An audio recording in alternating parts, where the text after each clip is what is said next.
Pinaasa, tinanggal, at ang salita ng mga anak ang nagpabago sa lahat. Ang imposibleng pamamaalam. Ang ingay ay nakakabingi. Trak, tra, tra. Ang mga gulong ng mumurahing asul na maleta ay tumatama sa perpektong sementadong kalsada ng pinaka-eksklusibong subdivision sa syudad. Isang ritmikong, tuyong tunog na tila nagbibilang ng segundo ng isang trahedya. Si Nena ay hindi lumingon. Hindi niya kaya. Pakiramdam niya, kung igagalaw niya ang ulo niya kahit 1 milimetro lang, tuluyan nang magkakahiwa-hiwalay ang puso niya sa mainit na aspalto. Ang pinaka-nakakahiya ay hindi ang luma niyang maleta o ang beige na bag na nakasabit sa kaliwa niyang balikat at kasing bigat ng isang malaking bato. Ang pinakamasakit ay ang mga guwantes. Ang nakakainis na mga guwantes, panlinis na matingkad na dilaw at nakakatawa, na may bula pa ng sabon na natutuyo sa kanyang pulso. Hindi man lang siya binigyan ng oras para tanggalin iyon. Ang utos ay talagang matalas, parang scalpel. Umalis ka sa bahay ko ngayon. At si Nena, dala ang natitirang dignidad niya, ay sumunod, kaladkad ang buong buhay niya pababa ng kalye habang pinapawisan ang kanyang mga kamay sa loob ng latex. Pakiramdam niya ay mas marumi pa siya kaysa sa basurang madalas niyang itapon.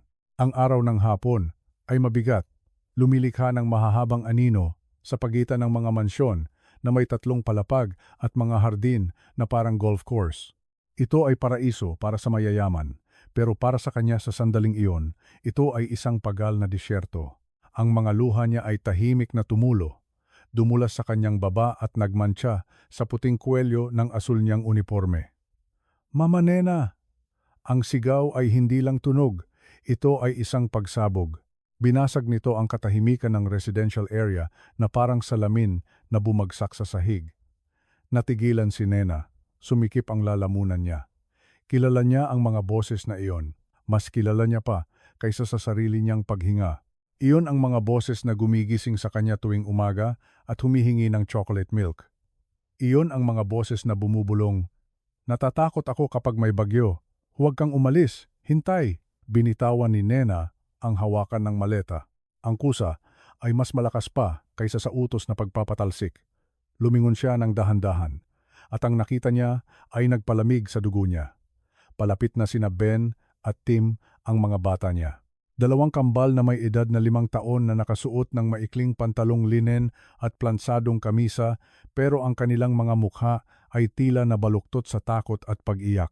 Tumatakbo sila patungo sa kanya na nakalahad ang mga kamay, natatapilok, desperado, na tila tumatakas sa sunog. Ngunit ang nagdulot ng matinding takot kay Nena ay hindi ang makita silang umiiyak, kundi ang makita silang tumatakbo sa gitna ng kalye, bulag sa lahat ng bagay maliban sa kanya. At sa likod nila, ang imahe ng kapangyarihan na naging kawalan ng magawa, si Don Ramon, ang may-ari ng buong imperyo na iyon.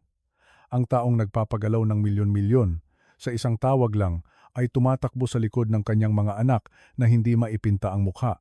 Hindi na siya ang perpektong magnate na nakasuot ng Italian suit. Siya ay isang takot na ama. Hawak niya ang ulo niya. Lumilipad ang kurbata niya sa balikat at bukas ang kanyang bibig sa isang tahimik na sigaw ng pagkadismaya. "Ben, Tim, tumigil kayo." Sigaw ni Ramon, basag ang boses dahil sa pagod at takot. "May kotse, tumigil kayo, sa ngalan ng Diyos." Pero hindi nakikinig ang kambal. Para sa kanila, ang tanging panganib ay hindi ang mabilis na sasakyan. Ang tanging nakamamatay na panganib ay ang mawala ang tanging babae na yumakap sa kanila nang mamatay ang biological mother nila. Nakita ni Nena ang eksena sa mabagal na paggalaw. Ang mga bata ay tumatakbo patungo sa kanya na may katapatan na parang nagpapatiwakal. Ang ama ay tumatakbo sa likod nila, hindi maabot. At sa malayo, ang ugong ng makina na palapit sa kurbada. Sa walang hanggang segundong iyon, sa ilalim ng gintong at malupit na liwanag ng hapon, ang kapalaran ng 4 na tao ay malapit ng magbanggaan. Walang sinuman sa perpektong subdibisyong iyon ang nakaisip na ang nakakadurog na eksenang iyon ay nagsimula 30 minutos lang ang nakalipas dahil sa isang kasinungalingan na mas mahal pa sa buhay ng isang tao, ang akusasyon. 30 minutos ang nakalipas, ang library ng mansyon ay umaamoy sa lumang balat, sa kahoy na mahogani, at sa pera. Ito ay isang silid na dinisenyo para takutin, na may siling na 5 metro ang taas at mga istante na puno ng mga aklat na walang bumabasa. Nakatayo si Nena sa gitna ng Persian rug. Ang mga kamay niyang may guwantes ay nakatikom sa harap ng puti niyang apron, nanginginig. Sa harap niya ay si Sabrina. Ang nobya ni Don Ramon ay isang babae na may malamig na kagandahan na inukit sa pamamagitan ng operasyon at sama ng loob. Nakaupo siya sa gilid ng mesa ni Ramon. Iniuugoy ang isang binti ng elegante. May hawak na baso ng puting alak na parang scepter. Hindi siya sumisigaw. Hindi kailanman sumisigaw si Sabrina.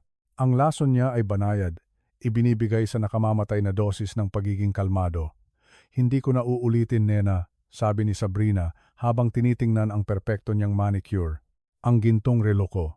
Ang Rolex na regalo sa akin ni Ramon para sa engagement namin. Nasa nightstand iyon. Ikaw ang naglinis ng silid 10 minuto na ang nakalipas. Ngayon, wala na. Binibining Sabrina. Sa mahal na birhen po, nanginginig ang boses ni Nena pero nakatuon ang mga mata niya sa nag-aakusa sa kanya. Naglinis po ako. Oo, nag-alikabok, nagpalit ng kumot pero hindi ko po ginalaw ang anumang alahas. 3 taon na po ako sa bahay na ito. Hindi ako kumuha ng kahit isang sentimo na hindi sa akin. Alam po iyan ni Don Ramon. Tumawa ng tuyo si Sabrina, walang bahid ng pagpapatawa. Alam ni Don Ramon kung ano ang sasabihin ko sa kanya na alam niya. Ikaw ay isang katulong, Nena. May utang ka. May sakit ang nanay mo sa probinsya, hindi ba? Ang tukso ay isang napakapangit na bagay. Hindi po ako ginagawang magnanakaw ng pangangailangan ko, sagot ni Nena. Itinutuwid ang kanyang likod. Ang pagmamalaki ang tanging mayroon siya sa kanyang bank account. Maari niyo po akong kapkapan. Hanapin niyo po ang bag ko. Hanapin niyo po ang kuwarto ko. Wala akong anumang bagay. Sa sandaling iyon, bumukas ng malakas ang dobleng pintuan na oak. Pumasok si Don Ramon na parang bagyo. Nakikipag-usap siya sa telepono. Nakakunot ang noo. Dala ang stress ng isang business merger na ilang linggo nang umaagaw sa kanyang pagtulog. Ibinaba niya ang tawag ng biglaan at tiningnan ang eksena. Ang kanyang nobya ay malapit ng umiyak peke pero nakakakumbinsi at ang yaya ay maputla. Ano ang nangyayari dito? Tanong ni Ramon sa tono ng pagkainip ng isang taong walang oras para sa mga problema sa bahay. Naririnig ang mga boses hanggang sa pasilyo. Sabrina, love, bakit ka umiiyak? Dumulas si Sabrina mula sa mesa at tumakbo patungo sa kanya.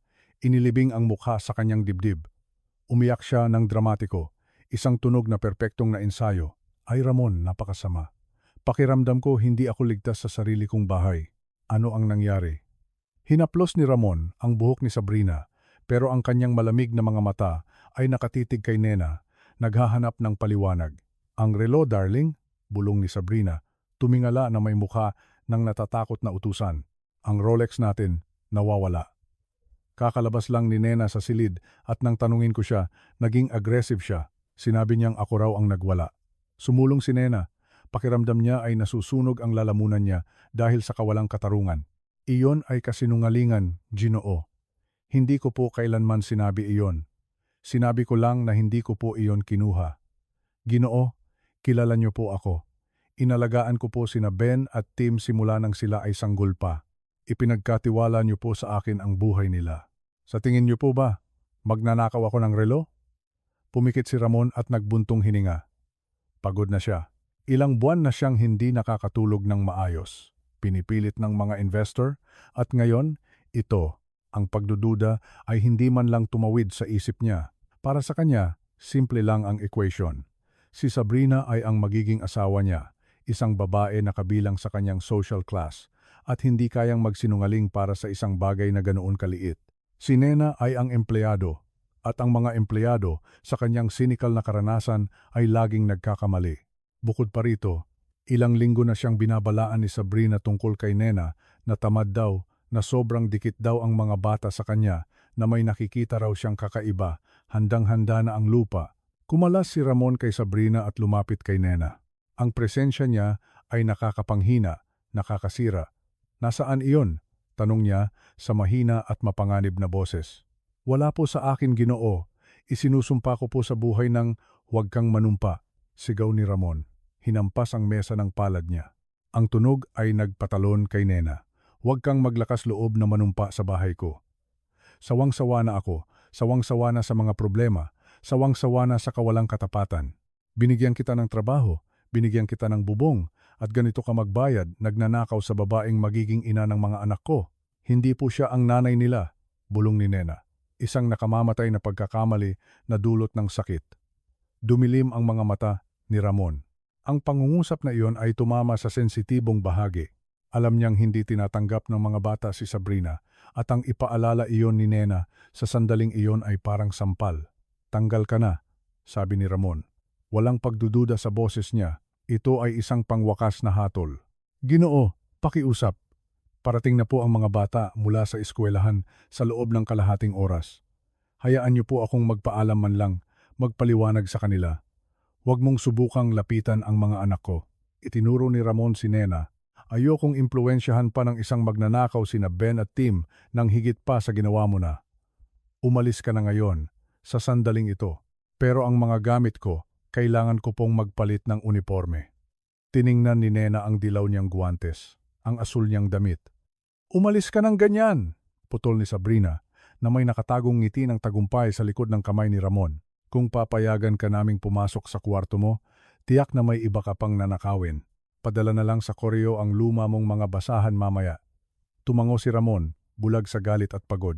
Kinuha niya ang wallet niya, naglabas ng bundle ng pera nang hindi binibilang at inihagis ang mga iyon sa sahig, sa paanan ni Nena.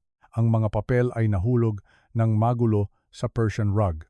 Ayan ang separation pay mo. Kunin mo iyan at maglaho ka. Kung makita pa kita sa subdibisyong ito sa loob ng 1 oras, tatawag ako ng pulis at ipapakaladkad kitang nakaposas. Tiningnan ni Nena ang pera sa sahig.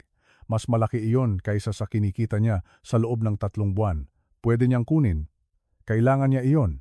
Pero may isang bagay sa loob niya, isang sinauna at makapangyarihang lakas na nagmula sa kanyang mga ninuno ang tumayo ng tuwid. Tumingala siya at tiningnan si Ramon sa mga mata. May kalungkutan sa tingin niya.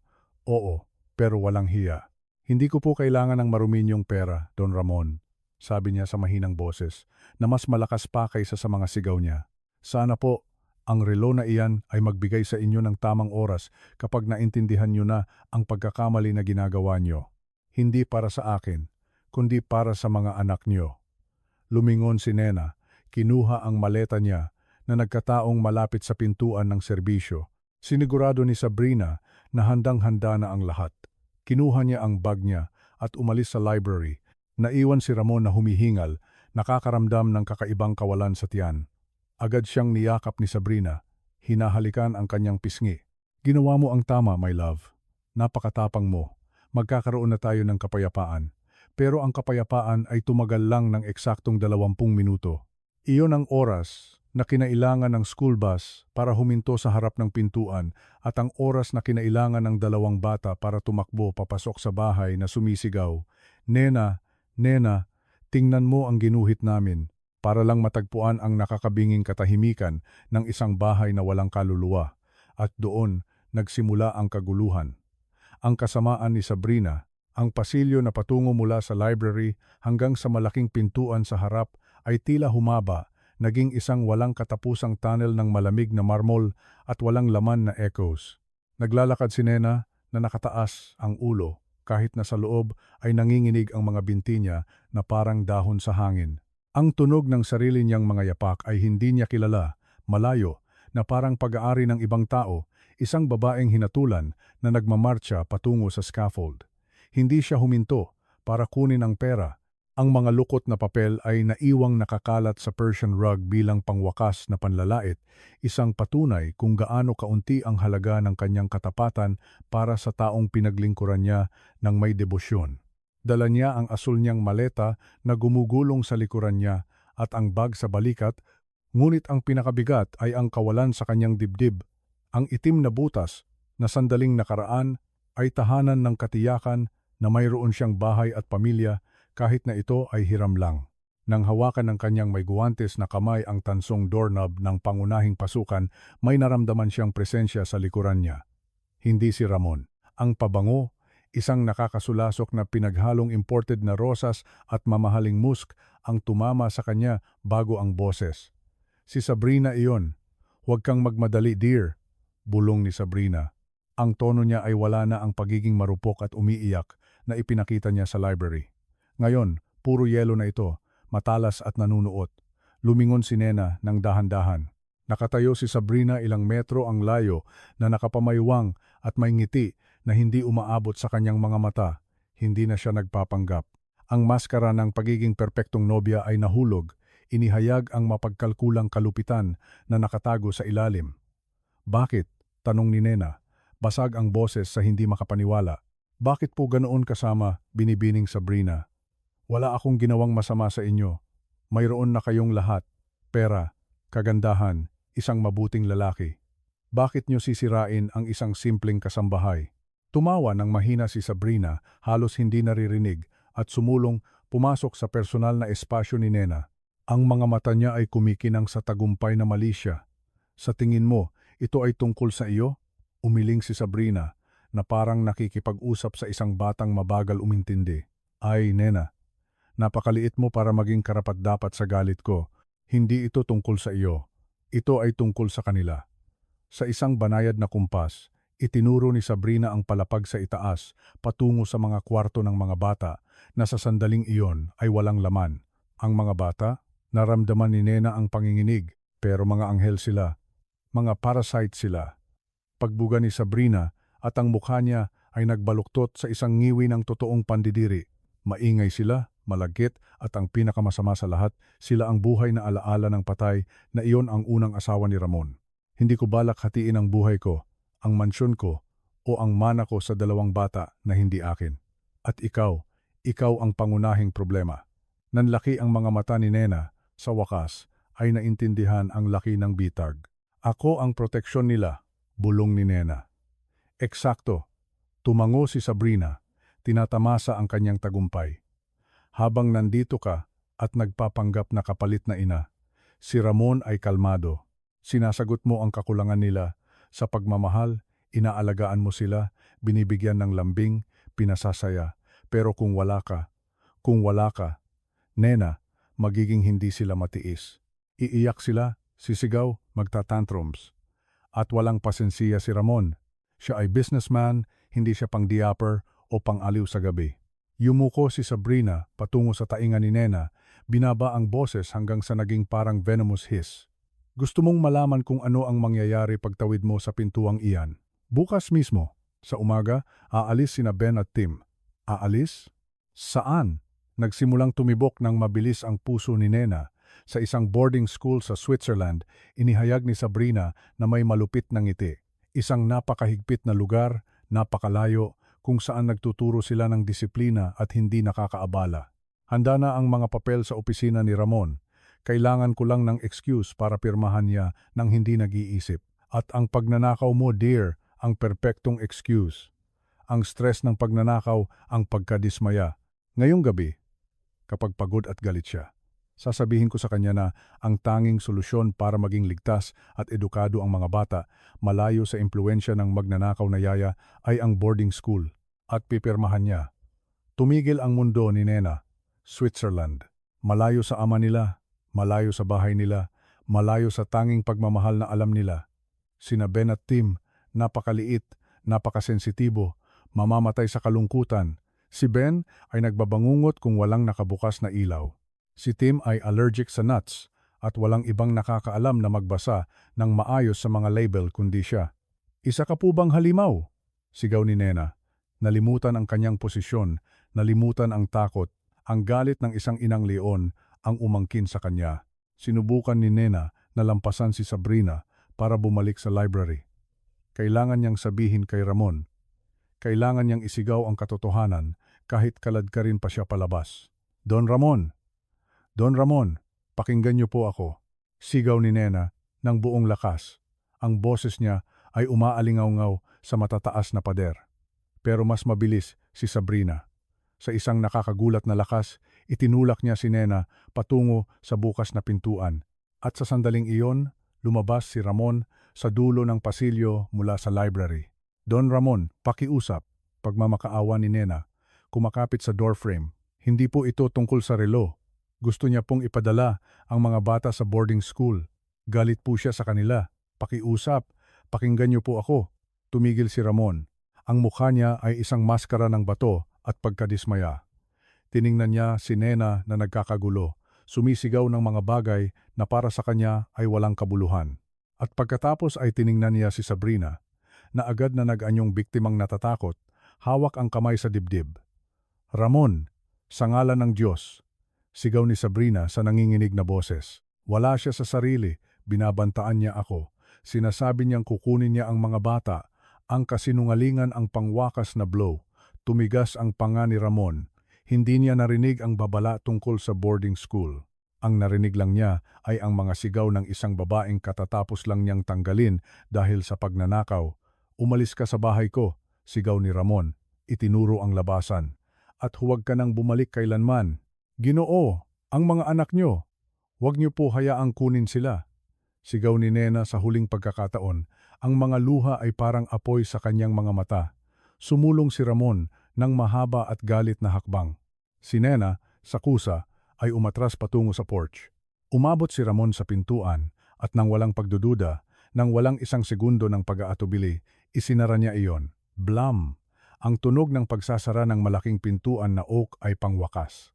Ito ang tunog ng isang buhay na nababasag. Narinig ni Nena ang tuyong tunog ng automatic lock na nag-activate mula sa loob. Naiwan siyang nakatayo sa malaking porch sa harap ng nakasarang pintuan. Ang katahimikan ng mayaman na village ay bumalot sa kanya muli. Nag-iisa siya. Nabigo siya. Tiningnan niya ang dilaw niyang guwantes, simbolo ng kanyang paglilingkod, at ngayon ay ng kanyang kasawian. Hinawakan niya ang kanyang maleta gamit ang isang kamay na tila walang lakas, at nagsimulang bumaba sa mga baitang ng pasukan, kaladkad ang mga paa, kaladkad ang kaluluwa, habang ang plano ni Sabrina ay nagsimulang maisakatuparan sa loob ng kuta ng mga kasinungalingan na iyon. Ang pagtakas ng kambal. 20 minuto ang nakalipas, huminto ang dilaw na school bus sa harap ng mansyon. Nagbukas ang mga pinto at bumaba ang dalawang magkamukhang maliit na figura, sina Ben at Tim. Masaya sila. Hawak ni Ben ang isang lukot na papel na may ginuhit na crayon. Sila iyon, ang tatay nila, at si Nena, lahat ay magkakahawak kamay sa ilalim ng isang malaki at nakangiting araw. Hawak naman ni Tim ang isang pipi na bulaklak na pinitas niya sa hardin ng eskwelahan. Isang regalo para sa nena niya. Ang mauna sa kusina, may ekstrang cookie, sigaw ni Tim. At pareho silang tumakbo patungo sa gilid na pasukan. Ang laging ginagamit nila dahil laging bukas iyon ni Nena para sa kanila. Pumasok sila sa kusina, naghihintay ng amoy ng bagong lutong tinapay o ang mainit at amoy sabong yakap ng yaya nila. Nena, nandito na kami, sigaw ni Ben, habang winawagayway ang kanyang guhit, pero ang hamlang ng refrigerator ang sumagot. Ang kusina ay malinis, malamig, walang laman, walang merienda sa mesa, walang mahinang musika sa radyo. Nena? Tanong ni Tim, at ang ngiti niya ay kumupas ng kaunti. Ang bulaklak sa kamay niya ay tila nalanta agad. Nagpalitan ng tingin ang mga bata. Ang koneksyon na iyon ng kambal, ang hindi nakikitang thread na nag-uugnay sa kanila, ay nag-vibrate na may senyales ng alarma. May mali. Ang bahay ay pakiramdam ay kakaiba, pakiramdam ay pagalit. Lumakad sila ng tiptoe patungo sa pangunahing vestibule. May narinig silang mga boses na nagmumula sa sala. Mga boses ng matatanda. Nakilala nila ang mabigat na boses ng tatay nila at ang matinis na tono ni Sabrina. Nagtago sila sa likod ng spiral staircase, nakadapa na parang dalawang takot na hayop, at nag-usisa. Kalma na, my love, sabi ni Sabrina. Ang boses niya ay tila relax, nasisiyahan. Ang pinakamasama ay tapos na, malayo na ang babaeng iyon. Hindi ako makapaniwala na nagnakaw siya sa atin, sagot ni Ramon sa pagod na boses. Pakiramdam ko, tanga ako. Huwag mo na iyang isipin, putol ni Sabrina. Tingnan mo ang magandang bahagi. Ngayon, malaya na tayong gawin ang pinag-usapan natin. Tumawag na ako sa direktor ng St. George Institute sa Switzerland. May 2 bakanteng slot sila para sa semestre na magsisimula sa susunod na linggo. Huminto ang puso ni Ben. Hinigpitan niya ang pagkakahawak sa kamay ni Tim kaya namutla ang kanyang mga buko. Switzerland? Tanong ni Ramon na nag-aalinlangan. Sabrina, napakabata pa nila, 5 taong gulang lang. Hindi ba masyadong maaga? Ramon, pakiusap, iginiit ni Sabrina. at ang tono niya ay naging mapanghikayat, mapanlinlang. Tingnan mo tayo, malapit na tayong magkasakit, nagtatrabaho ka buong araw. May mga charity commitments ako at wedding organizing. Kung wala si Nena, sino ang mag-aalaga sa kanila? Isa pang katulong na magnanakaw, isa pang estranghero. Sa Switzerland, makakasama nila ang mga anak ng European royalty, matututo sila ng wika, disiplina, skiing iyon ang pinakamahusay para sa kanilang kinabukasan. Bukod pa rito, huminto siya ng dramatiko. Magkakaroon tayo ng oras para sa ating dalawa, para sa honeymoon natin, para simulan ang sarili nating pamilya. Walang karga mula sa nakaraan. Nagkaroon ng katahimikan, isang nakakatakot at mabigat na katahimikan. Pilit na pinigil ni Ben at Tim ang hininga, naghihintay na sumigaw ang kanilang ama ng hindi. Naghihintay na ipagtanggol niya ang karapatan nilang manatili sa bahay. Siguro, tama ka, bulong ni Ramon sa huli. Ito ang boses ng isang talunan na pumili sa madaling daan. Hindi ko alam kung ano ang gagawin ko sa kanila nang walang tulong. Siguro, ito ang pinakamahusay. Ihanda mo na ang mga passport.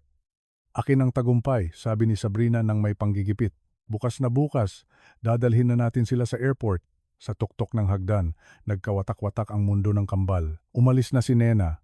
Iiwan sila ng tatay nila. Nanalo ang masamang mangkukulam. Tiningnan ni Ben si Tim. Puno ng luha ang kanilang mga mata. Pero mayroon din silang desperadong determinasyon. Hindi na nila kailangan pang magsalita. Nagkaintindihan sila sa isang tingin lang. Kailangan nating hanapin si Nena. Siya lang ang nagmamahal sa atin. Siya ang magliligtas sa atin. Tumayo sila ng tahimik at tumakbo patungo sa kwarto nila sa ikalawang palapag. Isinara nila ang pintuan, pero alam nilang hindi sila pwedeng dumaan sa pasilyo. Hinaharangan ni Sabrina at Ramon ang pangunahing labasan at napakalayo ng kusina. Kung makita sila, huhulihin sila. Kung makita sila, ikukulong sila hanggang sa ipadala sa malamig na lugar na iyon na tinatawag na Switzerland. Tumakbo sila patungo sa bintana na nakaharap sa kalye. Nakakandado iyon. Sinubukan ni Tim ang mas impulsive.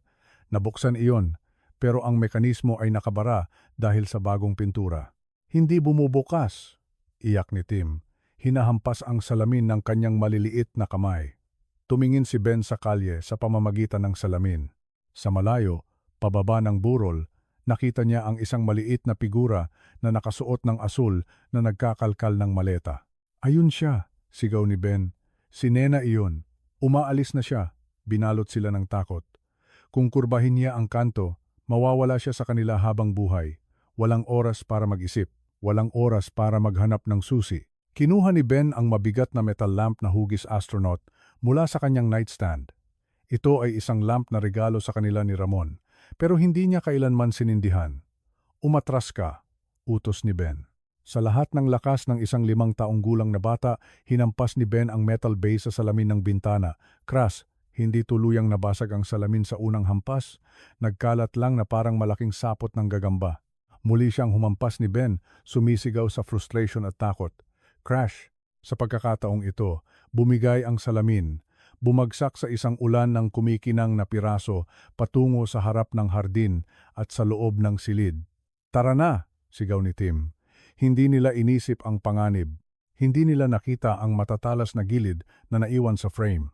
Nakita lang nila ang kalayaan at ang asul na figura na papalayo. Unang tumalon si Tim. Sa pagsuporta ng kanyang mga kamay sa frame para sumulong, nahati ng isang piraso ng salamin ang palad ng kanyang kanang kamay. Sumigaw siya sa sakit, pero mas malakas ang adrenaline. Tumalon siya patungo sa hydrangea bush sa ibaba. Ito ay isang pagkahulog na may 2 metro, pero ang takot na mawala si Nena ang nagpababa ng impact. Sumunod si Ben. Ang kanyang kamisa ay sumabit sa isang piraso ng salamin na punit at naramdaman niya ang isang matalas na hiwa sa kanyang braso pero hindi siya huminto.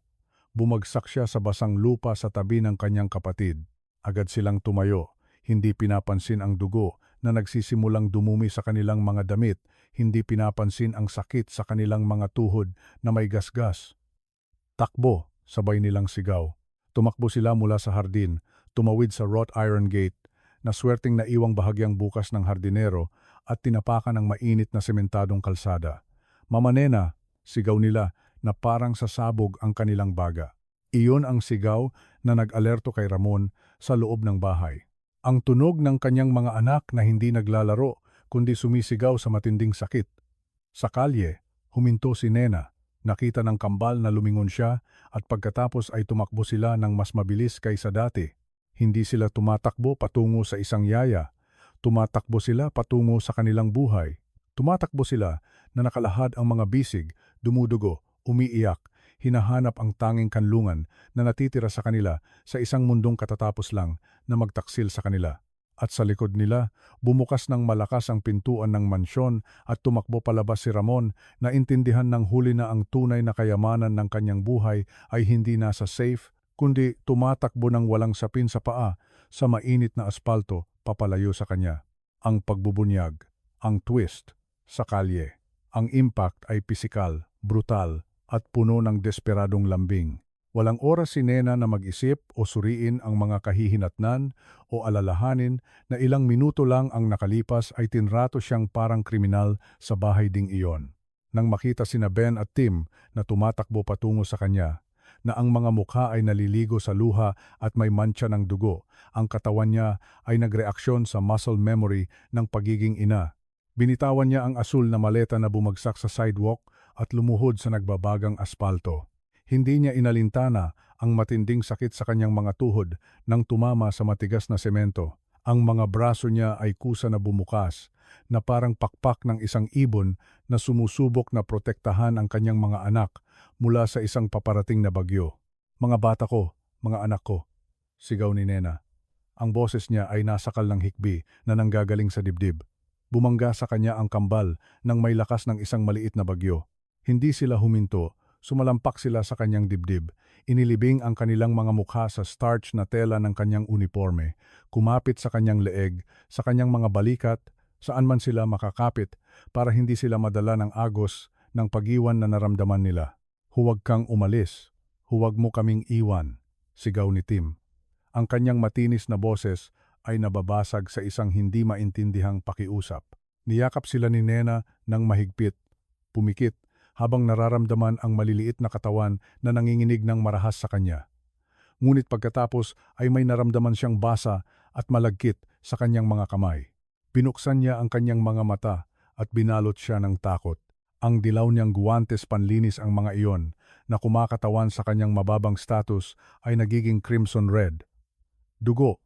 Humingal si Nena, inilayo sila ng kaunti para suriin. "Dumudugo kayo. Diyos ko, ano ang ginawa niyo?"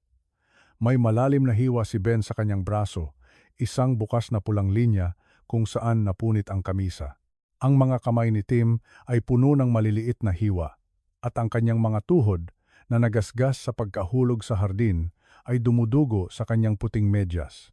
"Sinira namin ang bintana," hikbi ni Ben nang hindi bumibitiw, kumakapit sa kanyang apron na parang life vest. "Kailangan naming sirain para maabutan ka." Nakasara ang pintuan. Ikunulong kami ni tatay. Tumigil ang puso ni Nena sandali. Nasugatan sila dahil sa kanya. Dumaan sila sa basag na salamin para lang pigilan siyang umalis. Ang laki ng pagmamahal na iyon ang tumama sa kanya ng mas malakas kaysa sa anumang insulto mula kay Sabrina. Nagsimula siyang umiyak. Hinahalo ang kanyang mga luha sa dugo ng mga sugat na sinubukan niyang diinan ng kanyang may guwantes na kamay para pigilan ang pagdurugo. "Baliw kayo, mga mahal ko. Baliw na baliw." Iyak ni Nena, hinahalikan ang kanilang mga pinawisan na ulo. "Puwede kayong namatay." Sa sandaling iyon, isang mahaba at nagbabantang anino ang bumagsak sa kanila.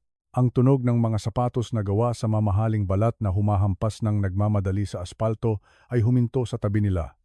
Ang hingal at galit na paghinga ng isang lalaki ang pumuno sa hangin. Tumingala si Nena. Nandyan si Don Ramon, nakatayo sa ibabaw nila, humaharang sa araw. Ang kanyang Italian suit ay gusot. Ang kanyang kurbata ay nakakalas at ang kanyang mukha ay pula sa galit, takot at pagkalito. Pero ang kanyang mga mata, na lason sa mga kasinungalingan ni Sabrina, ay nakikita lang ang isang magnanakaw na nagmamanipula sa kanyang mga anak. "Bitawan mo sila," sigaw ni Ramon. Ang sigaw ay napakalakas na nagdulot sa ilang kapitbahay na silipin ang kanilang mga kurtina. Tanggalin mo ang marumi mong mga kamay sa mga anak ko. Yumuko si Ramon ng marahas. Sinusubukang kunin si Tim mula sa mga braso ni Nena. Hinawakan niya ito sa braso, hindi niya napansin ang mga sugat sa kanyang pagiging bulag sa galit. Halika rito, sigaw ni Ramon. Hinihila ang bata. Ano ang ginawa mo sa kanila? Kinikidnap mo ba sila? Alam kong kriminal ka. Huwag po, Ginoo. Ingat, sigaw ni Nena. Hindi para ipagtanggol ang sarili, kundi para protektahan si Tim. Sinasaktan niyo po siya. May salamin sa kanyang mga kamay. Pero hindi nakikinig si Ramon. Ang adrenaline ay umaalingaw-ngaw sa kanyang mga tainga. Nakikita niya ang dugo sa uniforme ng babae at ang kanyang isip, na predisposed sa kalamidad, ay nag-isip ng pinakamasama.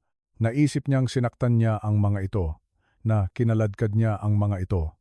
Lumayo ka sa kanila. Itinulak ni Ramon si Nena ng malakas sa balikat. Siya, na nasa isang hindi matatag na posisyon na nakaluhod, ay bumagsak sa likod, tumama ang balakang sa gilid ng sidewalk. Sumigaw ang mga bata nang makita ang kanilang yaya na bumagsak. Tatay, huwag! Ang sigaw ay sabay, nakakadurog ng puso. Nagawa ni Ramon na patayuin ang mga bata sa likod niya. Inilagay ang kanyang katawan sa pagitan nila at ni Nena na parang isang panangga ng tao sa harap ng isang nakamamatay na banta. Humihinga siya ng may kahirapan. Ang kanyang dibdib ay umaangat at bumababa. Tinitingnan ang babae sa sahig ng may lubos na paghamak. Tatawagan ko ang pulis ngayon din, bulong ni Ramon. Kinukuha ang kanyang telepono gamit ang nanginginig na kamay. Pagnanakaw, tangkang pagdukot, pananakit. Mabubulok ka sa kulungan, Nena. Sinasabi ko sa iyo, sisirain ko ang buhay mo. Si Nena, mula sa sahig, ay tinanggal ang isa sa mga guwantes na may mantsa ng dugo at inihagis iyon sa tabi. Hindi siya nagtangkang tumayo. Tiningnan lang niya si Ramon nang may walang hanggang kalungkutan, isang kalungkutan na napakalalim na sa isang segundo ay nagpaduda sa milyonaryo. Tingnan niyo po ang mga kamay niya, Ginoo, sabi ni Nena sa mahinang boses. Hindi pinapansin ang banta ng kulungan. Tingnan niyo po ang mga kamay ng mga anak niyo bago po kayo tumawag ng kahit sino. May mga hiwa sila. Kailangan nila ng doktor, hindi pulis. Kumindat si Ramon, nalilito sa kalmado ni Nena. Ibinaba niya ang tingin niya sa mga kamay ni Tim, na siya mismo ang humahawak. Naramdaman niya ang malagkit na basa, nakita niya ang dugo, nakita niya ang malalim na mga hiwa na dulot ng salamin ng bintana. Ang takot ng ama ay sandaling pumalit sa galit. Diyos ko, bulong niya. Binitawan ang pulso ni Tim at nakita ang sugat. Ano ang nangyari? Ano ang ginawa mo sa kanila? Wala siyang ginawa. Ang sigaw ay nagmula kay Ben. Ang mas tahimik na kambal, ang laging nagtatago sa likod ng binti ng kanyang ama, ay sumulong. Ang kanyang maliliit na kamao ay nakatikom at ang kanyang mukha ay pula sa galit. Ang nakatagong katotohanan, tila huminto ang oras sa suburban street na iyon. Ang hangin ay huminto sa paggalaw ng mga dahon ng perpektong trim na puno. Si Ben, sa kanyang 5 taong gulang at maikling taas, ay tumayo sa harap ng kanyang ama na may tapang ng isang higante. Tiningnan ni Ramon ang kanyang anak nang natigilan. Hindi kailanman sumisigaw si Ben. Si Ben ang mas masunurin. Anak, halika rito. Mapanganib siya. Sinubukan ni Ramon na sabihin, iniaabot ang kamay. Hindi. Tinulak ni Ben ang kamay ng kanyang ama ng marahas. Ikaw ang mapanganib. Ikaw at ang mangkukulam na si Sabrina, ang pagbanggit ng pangalan ng kanyang nobya sa tonong iyon, na nagmula sa bibig ng isang inosenteng bata, ay parang isang balde ng malamig na tubig para kay Ramon. Ben, huwag mong bastusin si Sabrina. Inilagay niya ang relo, sigaw ni Ben. Ang mga salita ay tumama na parang bala, direktang tumama sa dibdib ni Ramon. Nakita namin siya, nakita namin ni Tim. Natigilan si Ramon. Ang telepono sa kanyang kamay ay nakabukas pa rin, handa ng tawagan ang 911, pero ang daliri niya ay naparalisa. Tiningnan niya si Tim, naghahanap ng kumpirmasyon. Ang isa pang kambal, na tahimik na umiiyak habang sinusupsop ang isang hiwa na daliri, ay tumango ng mabilis. Naglalaro kami ng tagu-taguan, hikbi ni Tim sa nanginginig na boses. Nasa ilalim kami ng kama sa kwarto mo. Gusto naming takutin ka pagdating mo, pero pumasok si Sabrina. Naramdaman ni Ramon na gumagalaw ang lupa sa ilalim ng kanyang mga paa. Ano? Ano ang sinasabi mo? Tanong ni Ramon. Nawala ang lahat ng autoridad sa kanyang boses, naging isang hoarse whisper. Pumasok siyang mag-isa. Patuloy ni Ben. Pinupunasan ang kanyang luha ng may galit. Namantsahan ang kanyang mukha ng dugo at dumi. Wala si Nena. Binuksan ni Sabrina ang drawer mo, kinuha ang gintong relo at tumawa. Pangit siyang tumawa, tatay. At pagkatapos ay pumunta siya sa kwarto ni Nena at inilagay iyon sa beige na bag niya. Sabi niya, "Bye-bye, bobong katulong." Narinig namin siya. Sinubukan ng isip ni Ramon na tanggihan ang impormasyon. Hindi maaari. Si Sabrina ay isang babae ng mataas na lipunan, edukado, ang kanyang nobya. Bakit siya gagawa ng ganoong kababang bagay? Bakit mag-iimbento laban sa isang simpleng yaya? Mali lang ang nakita nyo, bulong ni Ramon. Sinusubukang kumapit sa kanyang binuong katotohanan. Siguro, hinahanap niya iyon. Hindi. Iginiit ni Ben, hinahampas ang binti ng kanyang ama ng kanyang maliliit na kamao. Sinabi niya sa amin na ipapadala niya kami sa Switzerland. Sabi niya, si Nena ay sagabal at kami ay mga parasite. Sabi niya, galit siya sa mga bata. Sabi niya, gusto niya ng pagkakataon na magisa kanya at ang pera. Idinagdag ni Tim na nanginginig. Sabi niya, si Nena lang ang nagtatanggol sa amin, kaya kailangan siyang umalis. Bawat salita ng kanyang mga anak ay isang martilyo na sumisira sa pundasyon ng perpektong buhay ni Ramon. Parasite, Switzerland. Sagabal, ang mga salitang iyon ay umalingaw-ngaw sa kanyang ulo, nag-uugnay sa mga punto na sinasadya niyang balewalain. Ang mga pagkakataong humingi si Sabrina na kumain ang mga bata sa kusina, ang mga pagkakataong nagmungkahi siyang mag-summer camp ng 3 buwan, ang lamig sa kanyang mga mata kapag iniisip niyang walang nakakakita. Tumingala si Ramon nang dahan-dahan mula sa aspalto, iginalaw ang leeg patungo sa kanyang mansyon, ang kuta ng tagumpay at kayamanan na nakatayo ng maringal sa dulo ng cobblestone drive, at doon niya nakita. Sa bintana ng ikalawang palapag, sa itaas lang ng pangunahing balkonahe, nandoon si Sabrina. Hindi siya tumatakbo patungo sa kanila, hindi siya tumatawag ng ambulansiya kahit na halata na may sugat ang mga bata at may gulo sa kalye.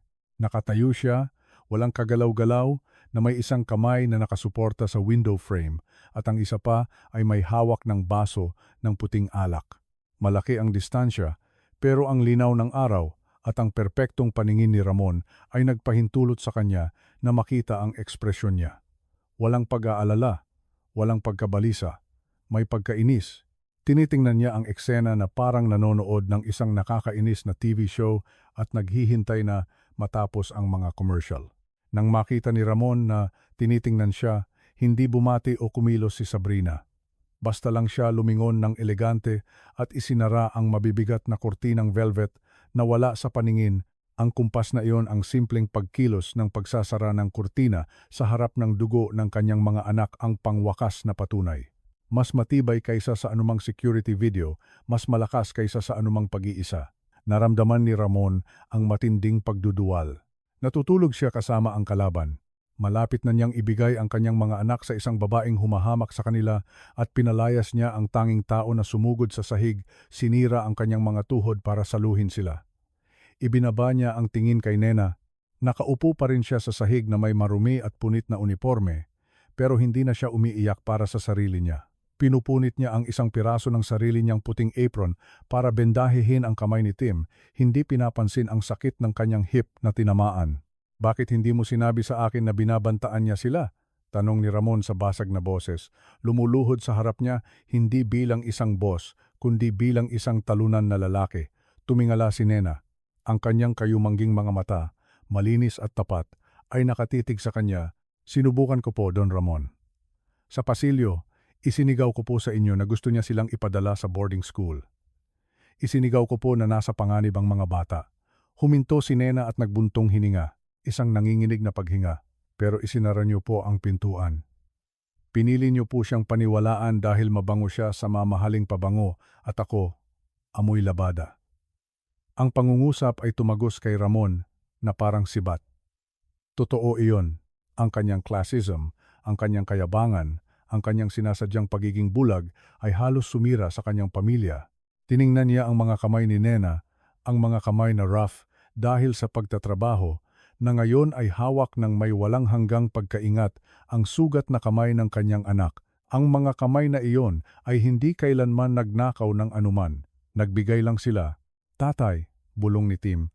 Inilalapag ang kanyang ulo sa balikat ni Nena. Masakit ang kamay ko. Gusto kong umuwi kasama si Nena. Naramdaman ni Ramon na ang mga luha mainit at hindi pamilyar ay humapdi sa kanyang mga mata. Hindi siya umiyak mula pa noong libing ng kanyang asawa. Ngunit ang makita ang lubos na katapatan ng kanyang mga anak sa babaeng iyon at ang dignidad niya, sa kabila ng kahihiyan, ang nagpasira sa dam. Oo anak, sabi ni Ramon, nilulunok ang bukol sa kanyang lalamunan. Tumayo siya ng dahan-dahan, pero ang kanyang tindig ay nagbago. Hindi na siya ang milyonaryo na tumatakbo sa takot. Ngayon, siya ay isang lalaking may misyon. Isang malamig at calculating na galit na ibang-iba sa bulag na galit kanina ang nanirahan sa kanyang dibdib. Tumingin siya sa bahay patungo sa nakasarang bintana kung saan nagtatago si Sabrina. Umuwi na tayo, sabi ni Ramon. Iniaabot ang isang kamay kay Nena. Hindi ito isang utos. Ito ay isang imbitasyon. Ito ay isang pakiusap. Pakiusap, Nena. Hayaan mo akong tulungan kang tumayo. Kailangan nating gamutin ang mga bata. At pagkatapos ay kailangan kong linisin ang bahay ko mula sa tunay na basura. Nag-alinlangan si Nena sandali. Tiningnan niya ang well-maintained na kamay ni Ramon. Pagkatapos ay tiningnan niya ang mga bata na nakatingin sa kanya ng may mapagkumbabang mata. Nagbuntong hininga siya. Alam na hindi papayag ang kanyang puso na iwan sila doon, sugatan at vulnerable. Tinanggal niya ang isa pang dilaw na guwantes, hinayaan itong bumagsak sa tabi ng maleta na parang nag-iiwan ng isang lumang balat at kinuha ang kamay ni Ramon. Hinila siya ni Ramon ng may pagkaingat, pero may katatagan. Tinulungan siyang tumayo. Huwag niyo po intindihin ang maleta, Ginoo, sabi ni Nena na bahagyang pilay. Gusto ko lang gamutin si Tim. Ako na ang magdadala ng maleta, sabi ni Ramon. Hinawakan ang plastic handle ng mumurahing maleta gamit ang kanyang bakanting kamay, ang kamay na madalas na pumipirma ng milyon-milyong checks. At sa ganoon, nagsimula ang kakaibang prosesyon pabalik sa itaas. Isang milyonaryo na nagkakalkal ng isang lumang maleta, isang yaya na pilay na may damit na may mantsa ng dugo, at dalawang bata na sugatan pero nagtagumpay. Naglalakad sila patungo sa mansyon kung saan naghihintay si Sabrina, sigurado sa kanyang tagumpay. Hindi alam na ang sentensiya ng kanyang sariling kapalaran ay katatapos lang na itala sa mainit na aspalto ng kalye. Ang pangungusap na nagpabago sa lahat. Ang daan pabalik sa Cobblestone Drive ay pakiramdam ay kakaiba sa ilalim ng paa ni Ramon. 10 minuto ang nakalipas. Tinakbo niya ang parehong distansya na iyon na parang baliw, dala ang takot sa pisikal na kamatayan ng kanyang mga anak. Ngayon, naglalakad siya ng mabagal. Dala ang bigat ng isang espiritual na kamatayan na nangyayari sa ilalim ng kanyang sariling bubong, nang hindi niya namamalayan. Ang tunog ng asul na maleta na gumugulong ang tanging ingay sa hangin, pero sa pagkakataong ito, siya ang humihila nito. Isang milyonaryo, may-ari ng isang internasyonal na conglomerate, na nagkakalkal ng isang flea market na maleta na may basag na gulong, habang ang kabilang kamay niya ay mahigpit na humahawak sa maliit at malagkit na kamay ni Ben. Naglalakad si Nena, sa tabi niya, halatang pilay. Ang pagkahulog ay nakasakit sa kanyang balakang nang higit pa sa inaamin niya, pero hindi siya nagrereklamo. Dala niya si Tim sa kanyang mga braso, na tumigil na sa pag-iyak, at ngayon ay nakapatong ang ulo niya sa balikat ng yaya, sinisipsip ang kanyang malusog na daliri, hinahanap ang primitibong aliw, na siya lang ang nakakagbigay. Tiningnan ni Ramon si Nena sa gilid. Nakita niya ang profile ng mukha niya na walang makeup, may marka ng araw at pagod, pero nagliliwanag sa dignidad na hindi kailanman magkakaroon si Sabrina kasama ang lahat ng kanyang beauty treatments at alahas. Binasag ni Ben ang katahimikan. Tatay, bakit hindi niyo po sinabi sa akin kanina? Bakit po kayo naghintay hanggang ngayon para sabihin sa akin na si Sabrina na masama siya sa inyo? Si Ben, na naglalakad sa tabi ng kanyang ama, ay tumingin sa kanyang dirt-stained na sapatos. Hinigpitan niya ang kamay ng kanyang ama, pero hindi nang may lakas, kundi may pagpapaubaya. Kasi mahal mo siya, tatay, sabi ng bata nang may nakakabaliw at masakit na lohika. Lagi kang nakangiti kapag pumapasok siya sa kwarto. At kapag may sinasabi kami, Sinasabi mo na pagod kami. O bastos. Naramdaman ni Ramon ang isang kirot sa kanyang tiyan. Ang kasalanan ay isang corrosive acid.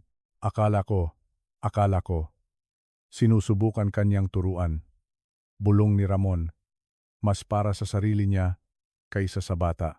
Akala ko, mahigpit siya dahil gusto niyang maging mabuting lalaki kayo. Hindi niya kami tinuturuan. Tatay, putol ni Tim mula sa mga braso ni Nena. Itinaas niya ang ulo niya at ang kanyang mga mata na magkamukha ng sa kanyang namatay na ina ay nakatitig kay Ramon. Galit siya sa amin. Sinasabi niya na mali kami. Huminto si Ramon sa gitna ng daan. Ang araw ng hapon ay nagtatapon ng mahahabang anino sa perpektong damuhan. Binitawan niya ang maleta at lumingon para harapin si Nena at ang kanyang mga anak. Kailangan niyang intindihin ang laki ng bangin na halos itapon niya sa kanyang pamilya. Ano pa ang ginagawa niya sa inyo? Tanong ni Ramon, natatakot sa sagot pero kailangang marinig iyon para tuluyang magising. Gusto kong malaman ang lahat ngayon. Sinubukan ni Nena na mamagitan ng may pagkaprotekta. Ginoo, hindi po ito ang oras. May sugat ang mga bata at ito ang oras, Nena, putol ni Ramon. Pero sa pagkakataong ito, walang galit. May urgent na lambing. Kailangan kong malaman kung sino ang pinapasok ko sa bahay ko. Humugot ng malalim na hininga si Tim. Ang kanyang maliit na dibdib ay umumbok sa isang pigil na hikbi. Tiningnan niya si Nena na parang humihingi ng permiso at bahagya siyang tumango, hinaplos ang kanyang likod. Kapag pumapasok ka sa trabaho, nagsimula si Tim sa nanginginig na boses. Kinukulong niya kami sa playroom, kinukuha ang mga laruan namin at sinasabing napakaingay namin. Kung umiiyak kami, dagdag ni Ben, itinataas ang manggas ng kanyang punit na kamisa. Lalakasan niya ang volume ng musika para hindi niya kami marinig at kinukurot niya kami. Doon, sa malambot na balat ng kanyang braso, may maliliit na pasa, lilang marka na hugis daliri, luma at bago. Kinukurot niya kami dito, kung saan natatabunan ng damit para hindi mo makita. Sabi niya, kung sasabihin namin sa iyo, ipapadala niya kami sa lugar kung saan walang tatay ang mga bata. Tiningnan ni Ramon ang mga pasa. Ang mga iyon ang pisikal na ebidensya ng kanyang pagpapabaya. Napakaabala niya sa pagbuo ng isang imperyo para sa kinabukasan ng kanyang mga anak na iniwan niya ang kanilang kasalukuyan sa kamay ng isang berdugo. Diyos ko, bulong ni Ramon. Inilalagay ang kamay sa kanyang bibig, takot. Pero sa sandaling iyon, binitawan ni Tim ang pangwakas na pangungusap ang sentensiya na tuluyang sumira sa shell ng milyonaryo at muling binuo ang kanyang puso sa parehong sandali. Niyakap ng bata ang leeg ni Nena ng mahigpit. Nilalanghap ang amoy ng kanyang murang uniforme, pinaghalong sabong lavender at tapat na pawis. Tatay, pakiusap. Huwag mo na siyang paalisin kailanman. Sabi ni Tim na puno ng luha ang mga mata. Amoy nanay si Nena. Si Sabrina, amoy lamig at takot. Kapag niyayakap kami ni Nena, umaalis ang takot. Kapag niyayakap kami ni Sabrina, nagsisimula ang takot. Tumigil ang mundo para kay Ramon. Amoy nanay si Nena. Ang pangungusap na iyon ay nagdala sa kanya pabalik 5 taon na ang nakalipas sa ospital sa huling hininga ng kanyang asawa na nagpamisa sa kanya na aalagaan niya ang mga bata na hindi sila kailanman magkukulang sa pagmamahal. At siya, sa kanyang sakit, ay ipinagkamali ang pagmamahal sa mga kaginhawaan. Pinuno niya ang bahay ng mamahaling laruan at mahuhusay na yaya, pero nakalimutan niya ang amoy ng tahanan, ang amoy ng kaligtasan. Tiningnan ni Ramon si Nena, hindi na niya nakita ang domestic helper. Nakita niya ang babaeng tumupad sa pangako na sinira niya. Nakita niya ang inang pinili ng kanyang mga anak sa pamamagitan ng hindi nagkakamaling kusa ng puso.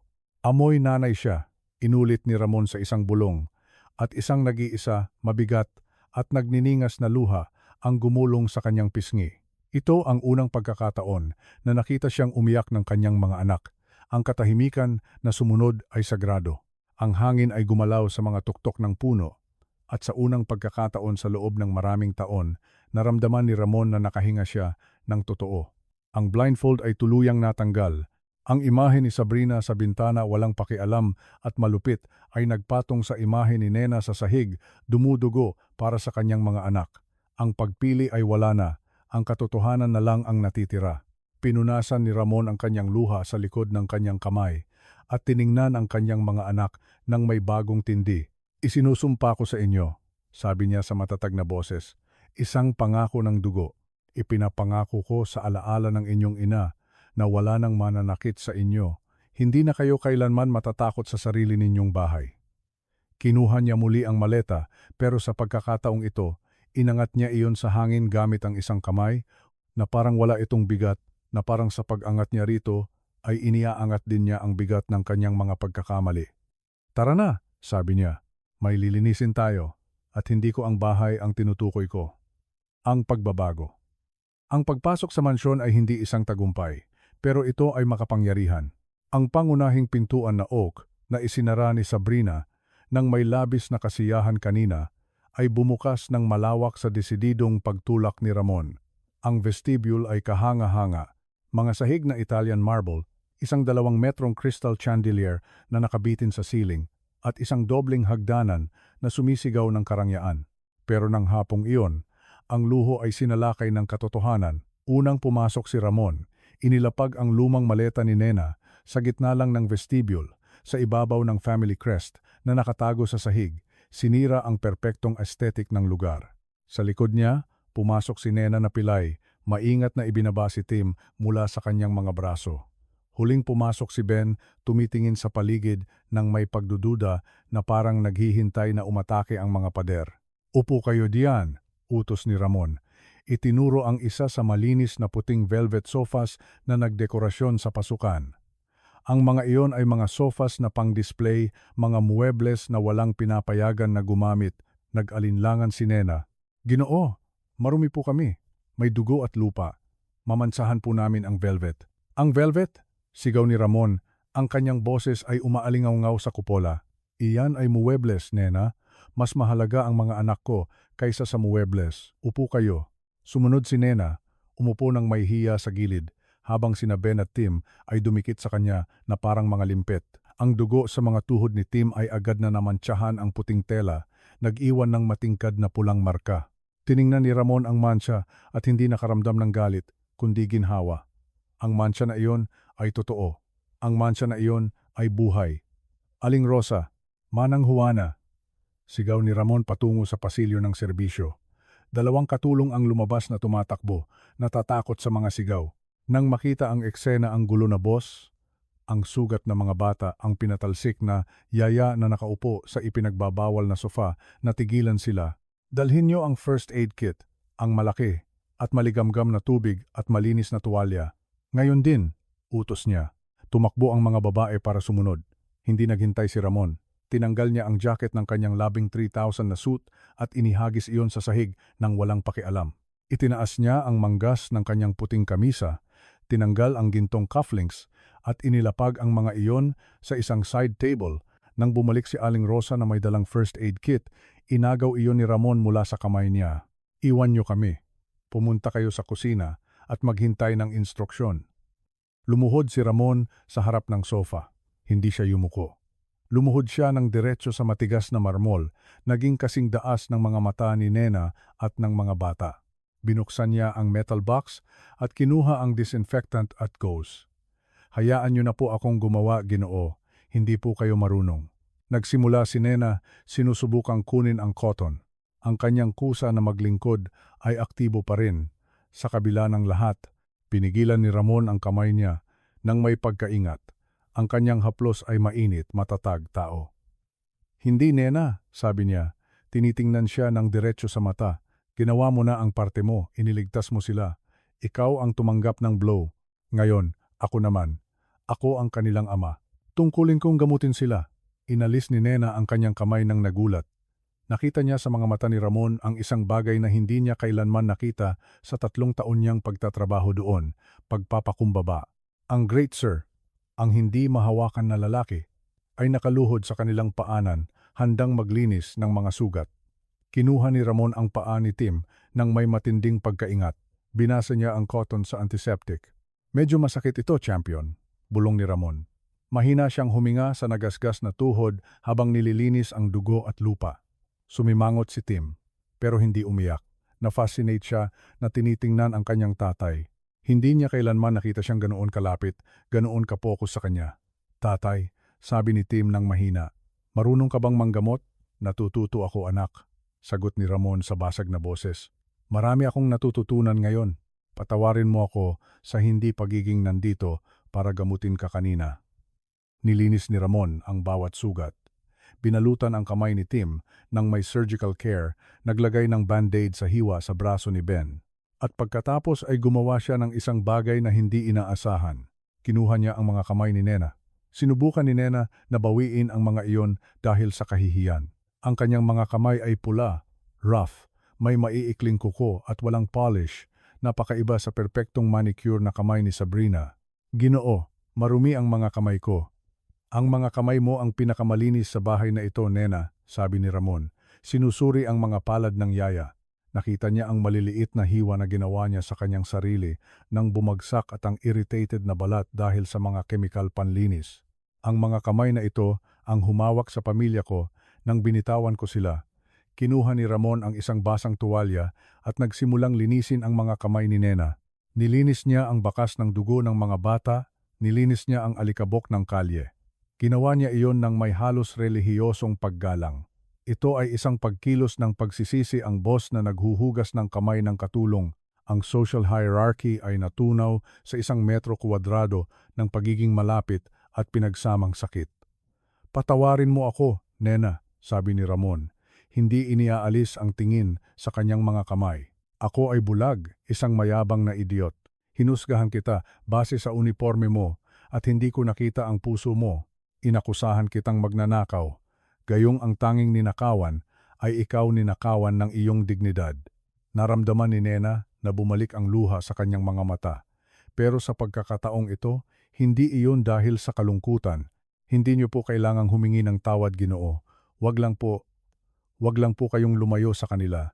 Hinding-hindi, pangako ni Ramon, tumingala. Ang kanyang mga mata ay kumikinang sa matinding determinasyon. Hindi lang ikaw ang hindi aalis, kundi simula ngayon, ikaw ang pinakamahalagang tao sa bahay na ito pagkatapos ng mga anak ko. Tapos na ang uniforme, Nena. Tapos na ang dilaw na guwantes. Wala nang magtatrato sa iyo bilang mas mababa sa ilalim ng bubong na ito.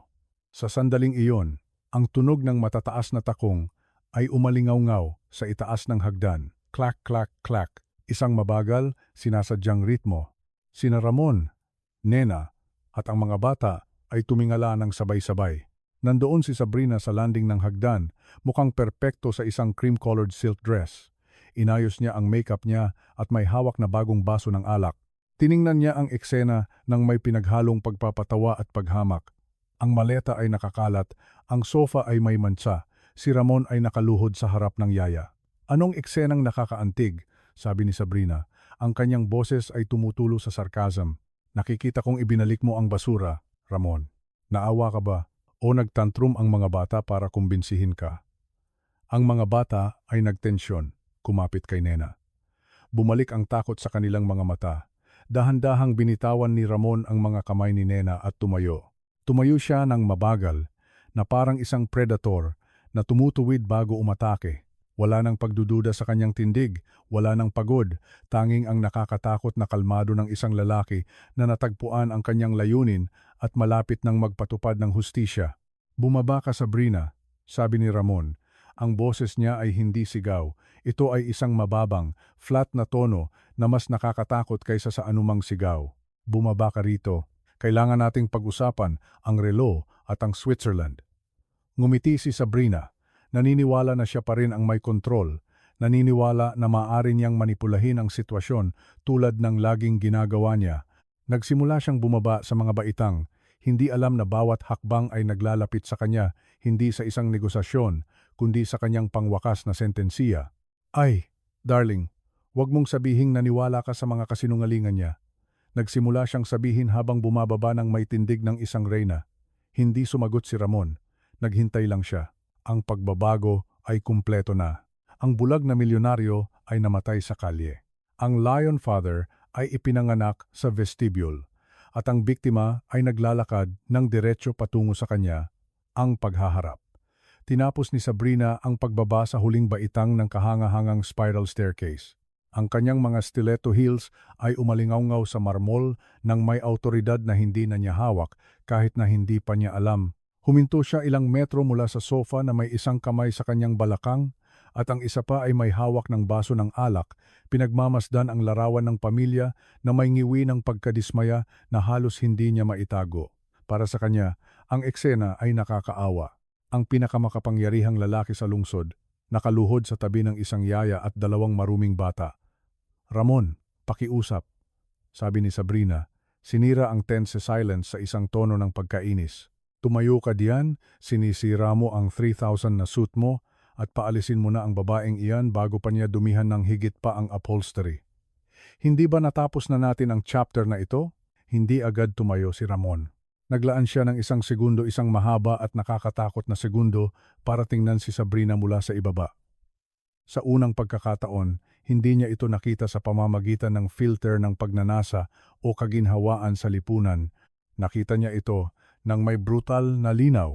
Nakita niya ang lamig sa kanyang asul na mga mata, ang malupit na tensyon sa gilid ng kanyang mga labi, ang ganap na kawalan ng empathy sa mga bata na may duguan na benda sa kanilang mga kamay. Dahan-dahang tumayo si Ramon. Ang kanyang mga galaw ay fluid pero puno ng latent na banta. Hindi niya inalis ang alikabok sa kanyang pantalon, hindi niya inayos ang kanyang kamisa, nanatili siyang nakatayo doon na parang isang wall sa pagitan ng kanyang pamilya at ang babaeng sumubok na sirain sila. Tama ka, Sabrina, sabi ni Ramon sa mahinang boses. Halos parang nakikipag-usap na nagdulot ng panginginig sa likod ni Nena. Kailangan nating tapusin ang chapter na ito, pero para gawin iyon ng maayos, kailangan kong i-verify ang isang bagay. Lumingon si Ramon patungo sa asul na maleta ni Nena na nakapatong sa gitna ng vestibule. Naglakad siya patungo dito. Ano ang ginagawa mo? Tanong ni Sabrina. Nakakunot ang noo. Susuriin mo na ang mga gamit niya. Sa wakas, maghanap ka ng maigi. Tiyak na makakakita ka ng pera o baka mas maraming alahas.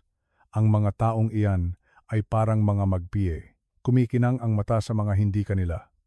Binaliwala ni Ramon ang komento, yumuko, at binuksan ang zipper ng lumang maleta. Ang tunog ng zipper na humihiwa sa katahimikan ay matalas. Binuksan niya ang cover, walang gold bars o bundle ng pera. Ang laman ng maleta ni Nena ay isang patunay ng pagpapakumbaba at pagmamahal. Maingat na nakatupi na mga damit trabaho, isang murang rosaryo na kahoy, isang framed photo ng kanyang mga magulang sa probinsya, at sa ibabaw ng lahat, isang homemade photo album. Binuksan ni Ramon ang album. Hindi iyon mga litrato ng pamilya ni Nena.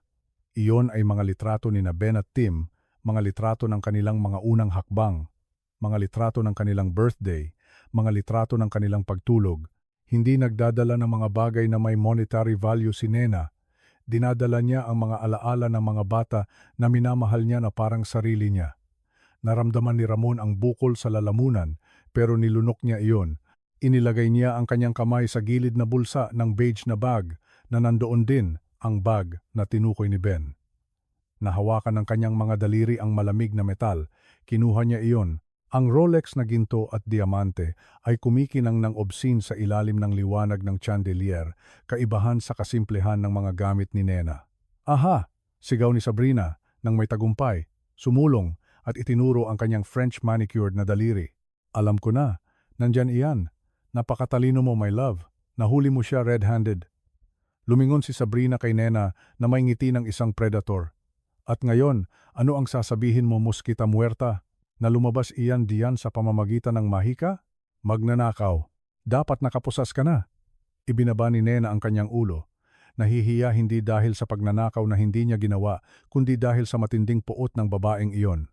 Lalo pang dumikit ang mga bata sa kanya, nanginginig. Pero hindi tinitingnan ni Ramon si Nena. Tinitingnan niya ang relo sa kanyang kamay at pagkatapos ay tiningnan si Sabrina. Ang kanyang mukha ay hindi nagpakita ng kasiyahan sa paglutas ng isang krimen, kundi ang malalim na pagkadismaya sa pagtuklas ng isang pagtataksil. Nakakatuwa, sabi ni Ramon. Pinaikot-ikot ang relo sa kanyang mga daliri. May sinabi sa akin si Ben na napaka-interesante sa kalye. Sinabi niya na nakita kanilang pumasok sa kwarto ko. Nakita kanilang kinuha ang relo at nakita kanilang inilagay iyon sa bag na ito. Nag-alinlangan ang ngiti ni Sabrina sa isang bahagi ng segundo, pero mabilis siyang nakabawi. Siya ay isang expert manipulator. Ramon, sa ngalan ng Diyos. Maniniwala ka sa isang 5 taong gulang na bata? May hyperactive imagination sila. Bukod pa rito, mahal na mahal nila siya. Magsisinungaling sila para protektahan siya. Halata na minanipula niya sila para sabihin iyan, bahagi iyan ng plano niya. At bahagi din ng plano niya na may mga pasa ang mga anak ko sa braso? Tanong ni Ramon. Ang kanyang boses ay lumakas, nawala ang paunang lambing. Bahagi din ba ng plano niya na may mga marka si Ben ng kurot sa mga lugar na natatakban ng damit o na si Tim ay nagbabangungot dahil sa iyo? Bahagyang namutla si Sabrina. Umabante siya, halos matapilok sa kanyang sariling takong. Sinusubukan ko lang silang disiplinahin, mga savage sila. Ramon, wala ka dito buong araw. Hindi mo alam kung gaano kahirap. Huwag kang magsinungaling sa akin. Ang sigaw ni Ramon ay umalingaw-ngaw sa mga marble walls na parang kulog. Tumalon si Sabrina sa gulat, natapon ang kaunting alak sa alpombra. Niyakap ni Nena ang mga bata, tinakpan ang kanilang mga tainga, pero tinitingnan nila ang kanilang ama ng may pagkamangha. Hindi pa nila siya nakita na ipinagtanggol sila ng ganoon. Sumulong si Ramon patungo kay Sabrina. Umatras siya hanggang sa tumama sa railing ng hagdanan. Ibinigay ko sa iyo ang tiwala ko. Binuksan ko sa iyo ang mga pintuan ng bahay ko. Ibibigay ko sana sa iyo ang apelyido ko. At ikaw ginamit mo ang kapangyarihang iyon para pahirapan ang 2 bata na nawalan ng kanilang ina. Huminto si Ramon 1 pulgada ang layo sa mukha niya. Naaamoy niya ang kanyang mamahaling pabango na ngayon ay nakakadiri sa kanya. Plinano mo ang lahat ng ito ang pagnanakaw, ang pagpapatalsik lahat para ipadala sila sa boarding school sa Switzerland at manatili kang magisa sa pera at mansyon. Ginawa ko iyon para sa atin, bulong ni Sabrina, sinusubukan ang isang huling desperadong taktika. Ibinagsak niya ang baso sa sahig na nabasag at hinawakan ang lapels ng suit ni Ramon ng nanginginig na mga kamay. Puno ng peking luha ang kanyang mga mata. Ramon, my love, intindihin mo. Sila ay sagabal. Hindi nila tayo hinahayaang sumaya. Ikaw at ako ay karapat-dapat sa isang malayang buhay. Maglakbay, mag-enjoy. Mas magiging maayos sila sa Switzerland kasama ng mga professional. Gusto ko lang na magkaroon tayo ng kinabukasan. Tiningnan ni Ramon ang kanyang mga kamay na kumakapit sa kanyang kamisa.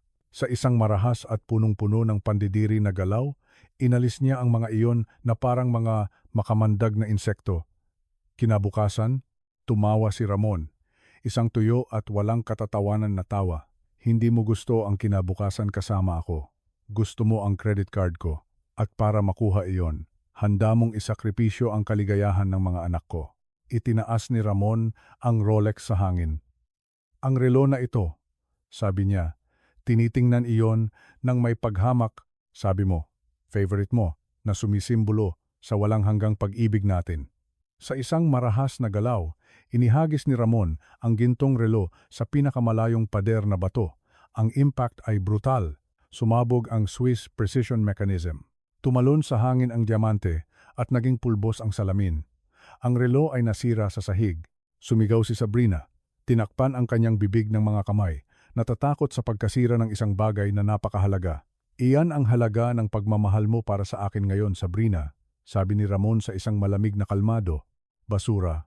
Wala. Tiningnan ni Sabrina ang mga labi ng relo at pagkatapos ay tiningnan si Ramon. Ang kanyang maskara ay tuluyang nahulog. Wala nang takot o pang-aakit, tanging puro poot. Isa kang imbesil. Pagbuga niya. At ang kanyang mukha ay nagbaluktot sa isang pangit at totoong ngiwi. Pagsisisihan mo ito. Mananatili kang mag-isa kasama ang 2 halimaw na iyon at ang ignorante na yaya na iyan. Magmamakaawa kang bumalik ako. Kapag naintindihan mo na walang babae sa level mo ang gustong magdala ng bagahe mo, mas gusto ko pang mag-isa habang buhay kaysa manatili ng 1 minuto pa sa isang halimaw na tulad mo. Sagot ni Ramon. Lumingon siya patungo kay Nena at sa mga bata, tinalikuran si Sabrina. Nena, pakiusap, dalhin mo ang mga bata sa kusina. Sabihin mo kay Aling Rosa na lutuan sila ng kahit anong gusto nila, ice cream, pizza, kahit ano. Ayokong makita nila ang mangyayari ngayon. Tumango si Nena ng maputla pero nagpapasalamat. Tumayo siya ng may kahirapan, hinawakan ang kamay ng mga bata at mabilis silang ginabayan patungo sa pasilyo ng serbisyo. Tara na, mga anak ko, kumain tayo ng masarap na bagay, bulong niya. Pinoprotektahan sila hanggang sa huling sandali. Nang sumara ang pintuan ng kusina sa likod nila, lumingon si Ramon kay Sabrina sa huling pagkakataon. Mag-isa sila sa vestibule. Ang hangin ay puno ng static electricity. Ngayon, sabi ni Ramon, itinuro ang pangunahing pintuan. Umalis ka, hustisya ng langit. Tumayo si Sabrina, sinusubukang bawiin ang kaunting dignidad na nasira niya. Inayos niya ang silk dress niya, itinaas ang kanyang baba, at tiningnan si Ramon ng may kayabangan. Aalis ako, sabi niya ng may paghamak. Hindi ko balak manatili sa emosyonal na pigsty na ito kahit isang minuto pa, pero aalis ako sa sarili kong kotse at gusto ko na ihatid ako ng driver mo sa Four Seasons Hotel at bukas, kakausapin mo ang mga abogado ko tungkol sa indemnification sa pagkasira ng engagement. Tiningnan siya ni Ramon nang hindi makapaniwala at pagkatapos ay isang malamig na ngiti ang lumitaw sa kanyang mukha. Lumakad siya patungo sa entrance table kung saan nandoon ang mga susi ng kotse. Sa tingin ko, nagkakamali ka, Sabrina, sabi niya. Kinuha ang susi ng Mercedes convertible na ginagamit niya. Ang kotse ay nakapangalan sa kumpanya ko. Ang driver ay empleyado ng bahay ko at tungkol sa indemnification. Lumapit si Ramon sa kanya at iniabot ang kanyang kamay nang nakalahad ang palad, ang singsing. Pinrotektahan ni Sabrina ang kanyang kaliwang kamay gamit ang kanyang kanan, tinatakpan ang malaking 5 karat na diamante. Akin ito, sigaw niya. Ito ay regalo. Ito ay regalo na may kondisyon ng kasal. Pagtatama ni Ramon ng walang awa at walang magaganap na kasal.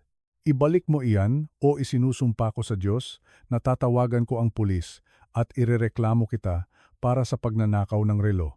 May 2 akong eyewitness at ang fingerprints mo ay tiyak na nasa buong bag ni Nena.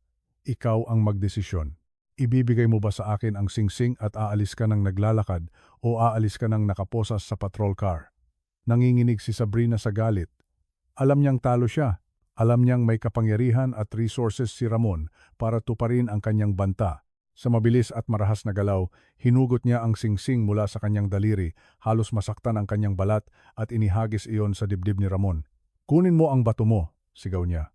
Sana, mabulunan ka diyan. Nahuli ni Ramon ang singsing sa hangin gamit ang isang kamay, hindi natitinag. Salamat. Ngayon, labas. O-order ako ng Uber, sabi ni Sabrina. Inilabas ang kanyang latest generation cellphone. I-order mo iyan sa labas, utos ni Ramon. Sa labas ng property ko. Ayokong langhapin mo ang hangin ko kahit isang segundo pa. Sumulong si Ramon patungo sa kanya. Pinilit siyang umatras patungo sa pintuan. Si Sabrina, na nakikita na hindi siya susuko, ay lumingon at naglakad patungo sa labasan.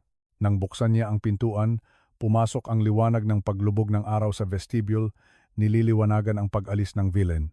Pero bago siya tumawid sa threshold, huminto si Sabrina. May nakita siyang nagpakulo sa kanyang dugo.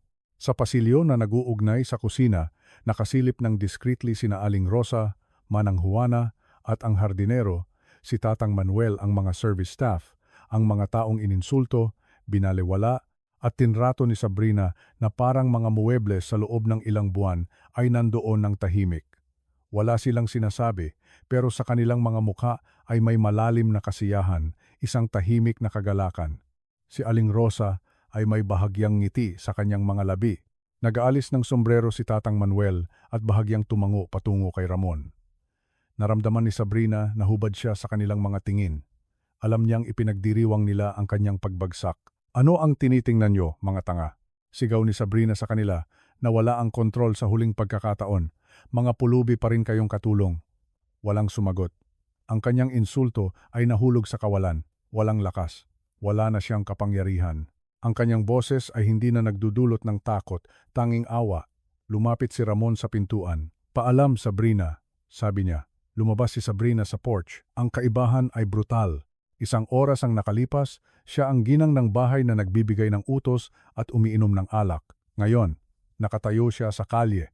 Walang kotse, walang singsing, walang milyonaryo na nobyo, at may dungis na reputasyon. Itinulak ni Ramon ang mabigat na pintuan na oak. At Sabrina, sabi ni Ramon bago isara, pinipigilan ang paggalaw sandali. Kung muli kang lalapit sa mga anak ko, Hindi ako magiging ganoon kaamo. Bam! Ang pagsara ng pintuan ay pangwakas. Ang tunog ng bolt na dumudulas ay ang pinakamatamis na musika na narinig ng bahay sa loob ng maraming taon. Naiwan si Ramon sandali sa harap ng nakasarang pintuan, sinasandal ang kanyang noo sa malamig na kahoy. Pumikit siya at huminga ng matagal, inilalabas ang mga buwan ng tensyon, ng mga kasinungalingan, ng pagiging bulag. Ang katahimikan sa bahay ay iba.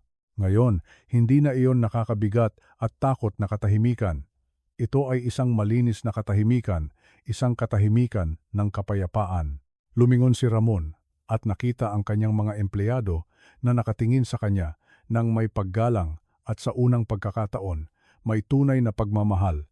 Aling Rosa, sabi ni Ramon sa pagod. Pero mabait na boses. Pakiusap. Itapon mo na ang mga labi ng relo na iyon at buksan mo ang mga bintana. Gusto kong umalis ang amoy ng murang pabango sa bahay na ito. Opo, Ginoo, nang may malaking kasiyahan, sagot ni Aling Rosa na may maliwanag ng ngiti. At ang mga bata? Tanong ni Ramon. Nasa kusina po sila, Ginoo, sabi ni Manang Juana nang may emosyon. Nilalagyan po sila ni Nena ng bagong band-aid na may mga cartoon na nakuha niya sa kanyang bag. Kumakain sila ng cookies at nagtatawanan. Isang tunay na ngiti, ang una sa loob ng maraming taon, ang lumitaw sa mukha ni Ramon. Mabuti, maghahapunan ako sa kusina kasama ang pamilya ko ngayon. Tumawid si Ramon sa vestibule, dumaan sa mantsa ng alak sa alpombra nang hindi pinapansin at nagtungo sa mainit na liwanag na nagmumula sa pintuan ng serbisyo, iniiwan ang malamig na luho para pumasok sa init ng kanyang tunay na tahanan. Sa labas, sa kalye na nagsisimulang dumilim, naglalakad si Sabrina nang may kahirapan sa mga cobblestones gamit ang kanyang stiletto heels. Nag-iisa. Habang ang mga ilaw ng kalapit na mansyon ay nagsisindi, nagpapaalala sa kanya ng mundong hindi na niya pag-aari. Ang hustisya ng langit ay hindi bumaba mula sa langit na may kidlat at kulog. Dumating iyon sa anyo ng isang nagising na ama at isang nakasarang pintuan. Ang emotional climax, ang paghilom. Ang pintuan ng kusina ay bahagyang bukas, nagpapakita ng isang gintong at mainit na guhit ng liwanag patungo sa madilim na pasilyo. Huminto si Ramon sa threshold. Nakatago sa gilid ng pintuan, hindi pa kayang pumasok. Kailangan niya ng sandali. Kailangan niyang obserbahan ang mundong iyon na umiral sa ilalim ng kanyang sariling bubong at na siya, sa kanyang pagiging bulag bilang businessman, ay ganap na binaliwala. Sa loob, ang eksena ay parang nagmula sa ibang panahon, mula sa isang Renaissance painting ng debosyon ng ina. Nakaupo si Nena sa isang simpleng silya na kahoy na may sitim sa kanyang kandungan at si Ben ay nakatayo sa tabi niya, nakasandal sa kanyang balikat. Walang luho doon. Walang marmol, walang seda, walang gintong relo. Mayroon lang amoy ng vanilla, mainit na gatas at medicinal alcohol. Masakit ba ng sobra, mahal ko? Tanong ni Nena sa pabulong na boses habang tinatapos niyang idikit ang isang band-aid na may superhero drawings sa hintuturo ni Tim. Medyo lang, sagot ng bata habang sinisipsop ang kanyang ilong. Pero binigyan mo ako ng magic kiss, kaya gagaling na ito. Ang mga halik ni Mama Nena ang gumagaling sa lahat. Pagpapatunay ni Ben nang may lubos na kaseryosohan, hinahaplos ang pisngi ng kanyang kapatid. Naramdaman ni Ramon ang bukol sa kanyang lalamunan na napakahigpit na nahirapan siyang lumunok, Mama Nena. Binigyan siya ng kanyang mga anak ng pinakasagradong titulo sa mundo sa isang empleyado na binabayaran niya ng minimum wage. At siya, malayo sa pagtanggi nito, ay dinala iyon ng may dignidad na walang alahas ang makakatumbas. Tumingala si Nena mula sa daliri ni Tim at tumingin kay Ben. Nakita niya ang hiwa sa kanyang braso malinis na, pero pula at nagagalit pa rin. Napuno ng luha ang kanyang mga mata, pero mabilis niya itong nilunok para hindi sila matakot. Napakagaling ninyo, sabi ni Nena. Inilalapat ang kanyang rough na mga kamay sa kanilang magulo na buhok. Ang ginawa niyo ngayon ang tumalon sa bintana na iyon ay napakadelikado. Sobrang natakot ako. Huwag niyo na itong uulitin. Naririnig niyo ba ako? Hindi makakayanan ng puso ko ang ganoong takot. Kailangan kitang iligtas, sabi ni Ben. Nagkibit balikat na parang halata iyon. Ikaw ang pamilya namin, tatay. Si tatay ay na-hypnotize ng mangkukulam. Kailangan namin siyang gisingin. Pumikit si Ramon. Sinasandal ang kanyang noo sa doorframe. Na-hypnotize. Ang inosensya ng kanyang mga anak ay may surgical precision para ilarawan ang kanyang pagpapabaya. Nagpasya siyang hindi na siya maaaring magtago pa. Huminga siya ng malalim, inayos ang kanyang lukot na kamisa, at marahang itinulak ang pintuan. Ang tunog ng mga hingges ang nagpalingon sa kanilang tatlo ng sabay-sabay. Nagkaroon ng sandali ng instinctive tension. Ang mga bata ay nagtensyon sa kandungan ni Nena, isang conditioned reflex mula sa mga buwan ng panonood kay Sabrina na pumasok para pagalitan sila. Pero nang makita nilang ang kanilang ama iyon at na pumasok siya nang walang jacket, nakataas ang manggas at malinis ang mukha mula sa galit, bahagyang lumuwag ang kanilang mga balikat. Sinubukan ni Nena na tumayo agad, nagkukumpas para ibaba si Tim. Ginoo, pasensya na po, kami ay. Huwag kang tumayo, sabi ni Ramon, nang mabilis. Itinaas ang kamay niya sa isang kumpas ng kapayapaan. Ang kanyang boses ay malambing. Walang metalikong autoridad na madalas niyang gamitin. Pakiusap, Nena. Manatili kang nakaupo. Pumasok si Ramon sa kusina. Pakiramdam niya ay isang intruder sa sarili niyang bahay, isang clumsy giant na pumapasok sa isang maselan na sanctuary. Kinaladkad niya ang isang mataas na upuan mula sa Central Island at inilagay iyon sa harap nila, umupo para maging kasing daas nila. Magkalapit ang tuhod niya at ni Nena. Tiningnan niya ang kanyang mga anak, pagkatapos ay tiningnan si Nena sa mata. Ang katahimikan ay humaba, puno ng hindi nasabing mga emosyon. Nena, nagsimula si Ramon, at ang kanyang boses ay bahagyang nanginginig. Wala akong salita. Ang diksyonaryo ay nagkukulang para humingi ng tawad sa iyo. Ang nakita mo ngayon, ang paraan ng pagtrato ko sa iyo sa kalye, ang paraan ng pagpayag ko na insultuhin ka ng babaeng iyon, hindi iyon mapapatawad. Umiling si Nena ng mahina. Ibinaba ang tingin sa kanyang mga kamay na magkakabigkis sa mga kamay ng mga bata. Ang takot po ay nagdudulot sa atin na gumawa ng pangit na mga bagay, Ginoo. Natatakot po kayo para sa mga anak nyo. Naiintindihan ko po iyon. Hindi, tinama siya ni Ramon ng may katatagan. Hindi lang takot iyon. Iyon ay kayabangan, iyon ay pagiging bulag. Inakala kong ang pera ang nagbibigay sa akin ng karapatan, at halos mawala ko na ang tanging mahalaga. Yumuko si Ramon, sinasandal ang kanyang mga siko sa tuhod. Gusto ko itong ayusin. Alam kong hindi ko mabubura ang nangyari, pero gusto kong ayusin ang kinabukasan. Inilagay ni Ramon ang kamay niya sa bulsa ng kanyang pantalon at kinuha ang isang checkbook. Inilagay niya iyon sa mesa, pero hindi niya binuksan. Triplihin ko ang sweldo mo simula ngayon, sabi ni Ramon.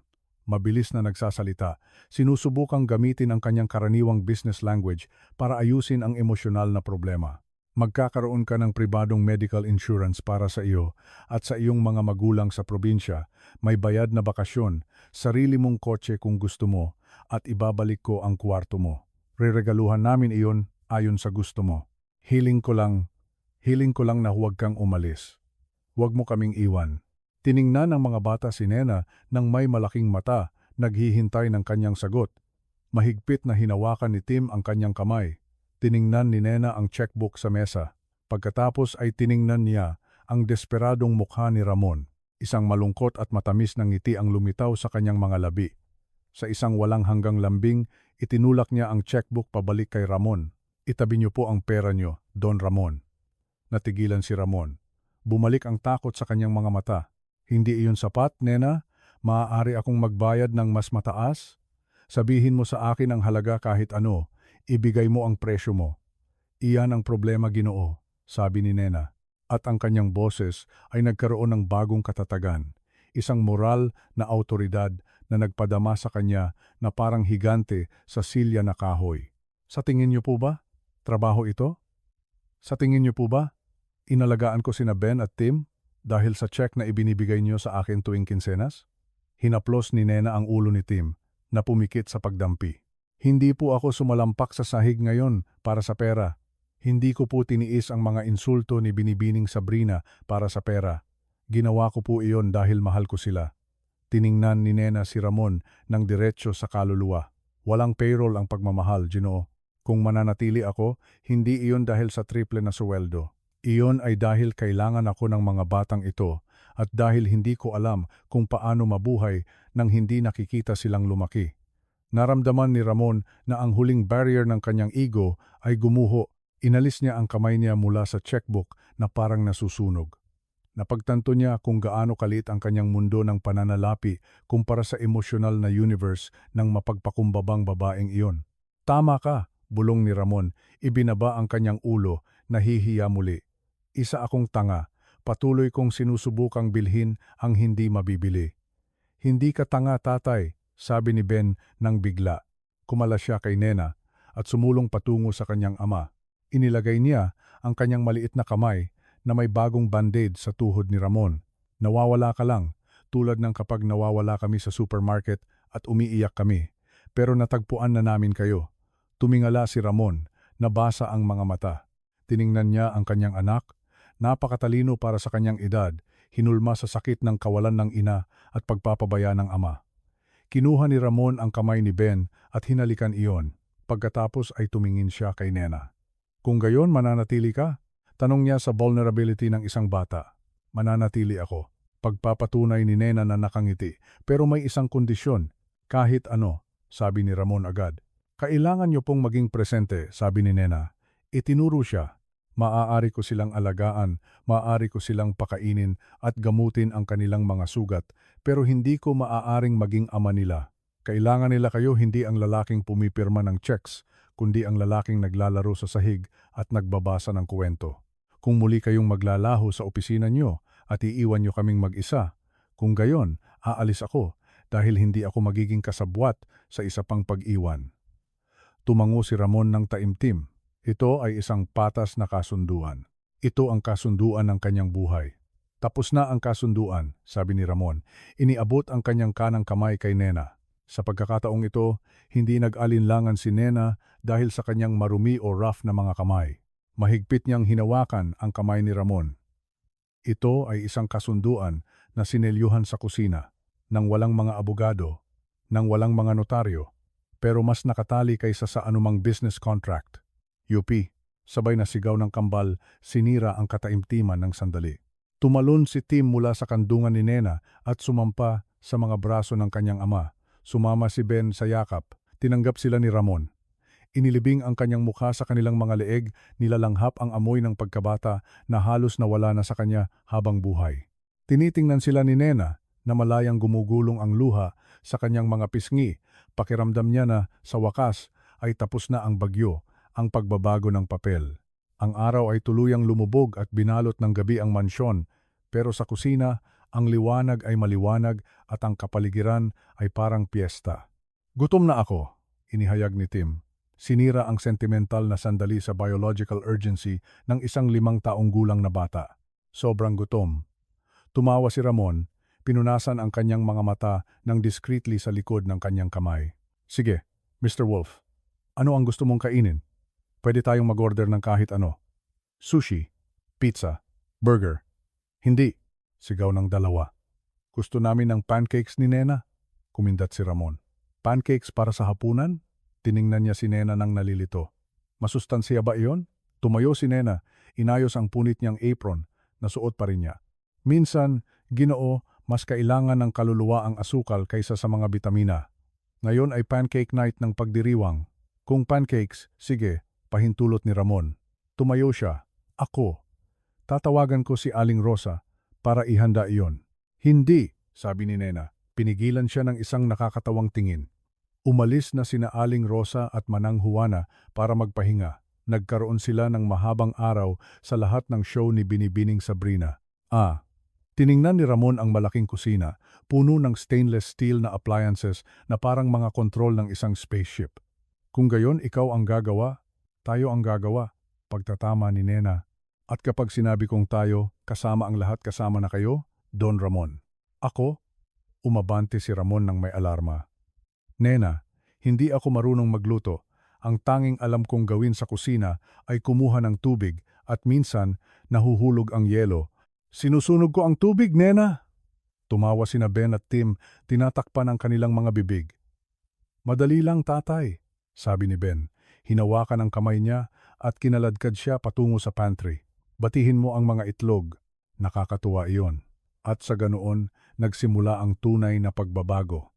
Ang lalaki na nang umaga ding iyon ay nagtatapos ng $1 million mergers sa telepono, ngayon ay nakatayo sa harap ng isang mixing bowl na nakataas ang manggas ng kanyang silk shirt hanggang sa siko, may hawak na wire whisk na may parehong tense concentration na hahawak siya ng isang scalpel.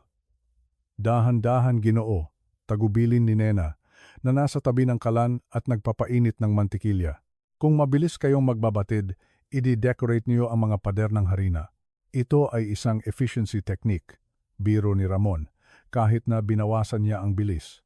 Ganyan ang mas maganda, nang may pagmamahal, hindi nang may galit. Napuno ang kusina ng ingay, ang tunog ng whisk, ang talsik ng mantikilya, ang tawa ng mga bata na sumusubok na mag-ayos ng mesa. Tiningnan ni Ramon ang kanyang mga anak. Sinusubukan ni Tim na dalhin ang mga plato. Naglalakad ng nakalabas ang dila dahil sa concentration. Binabalutan ni Ben ang mga paper napkins sa mga kakaibang hugis na tinawag niyang eroplano. "Hoy Ben!" sabi ni Ramon habang patuloy na nagbabatid. "Hindi ko alam na gusto mo ang mga eroplano." Tiningnan siya ni Ben nang nagulat. "Tatay, may airplane sheets ako at ang lamp ko ay astronaut. Gusto ko ang kalangitan." Naramdaman ni Ramon ang kirot ng kahihiyan. Oo, nasa kwarto niya iyon. Nakita niya iyon ng libo-libong beses, pero hindi niya kailanman tiningnan. "Totoo," sabi ni Ramon ng mahina. "Patawarin mo ako.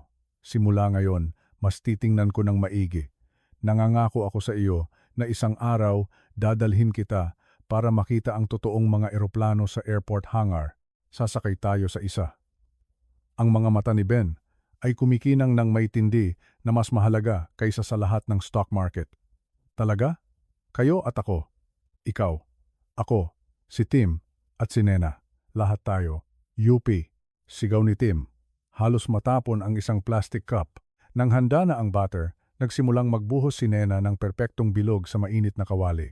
Ang amoy ng mantikilya at vanilla ay bumalot sa kusina. Tuluyang binura ang bakas ng mamahaling pabango ni Sabrina. "Upo na," utos ni Nena. Handa na ang una.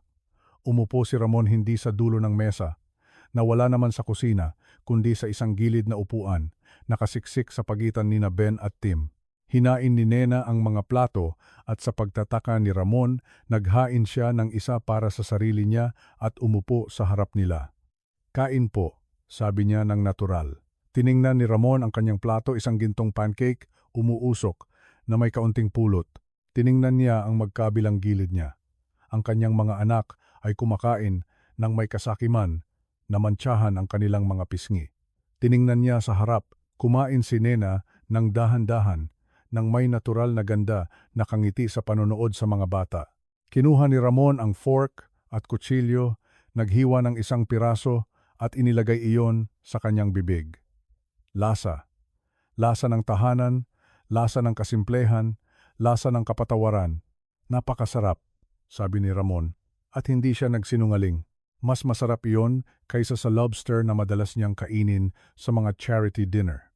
"May pulot si tatay sa ilong," sabi ni Tim, tumatawa at itinuro ng kanyang fork. Hinawakan ni Ramon ang kanyang ilong. Totoo, may malagkit na patak. Sa ibang pagkakataon, matatakot siya, hihingi ng linen napkin at pupunasan ang sarili niya ng may inis. Pero ng gabing iyon, tiningnan niya ang kanyang anak, tumawa at sinasadya niyang mantsahan ang kabilang pisngi niya ng daliri. "Ngayon, ako ay isang honey warrior," umungol si Ramon na naglalaro. Sumabog sa tawanan ang mga bata. Binitawan ni Nena ang isang malakas at malinaw na tawa na pumuno sa espasyo. Huminto si Ramon sandali, pinagmamasdan ang eksena. Ang magulo na kusina, ang harina sa countertop, ang kanyang mga anak na masaya, ang babaeng nagligtas sa kanila na tumatawa sa kabilang dulo ng mesa. Napagtanto niya na nagbago siya ng papel. Hindi na siya ang malayo na provider na nanonood mula sa itaas. Ngayon, siya ay isang kalahok. Nasa arena siya.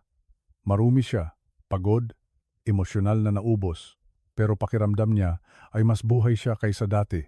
Tiningnan niya si Nena sa mata sa ibabaw ng tower ng pancakes.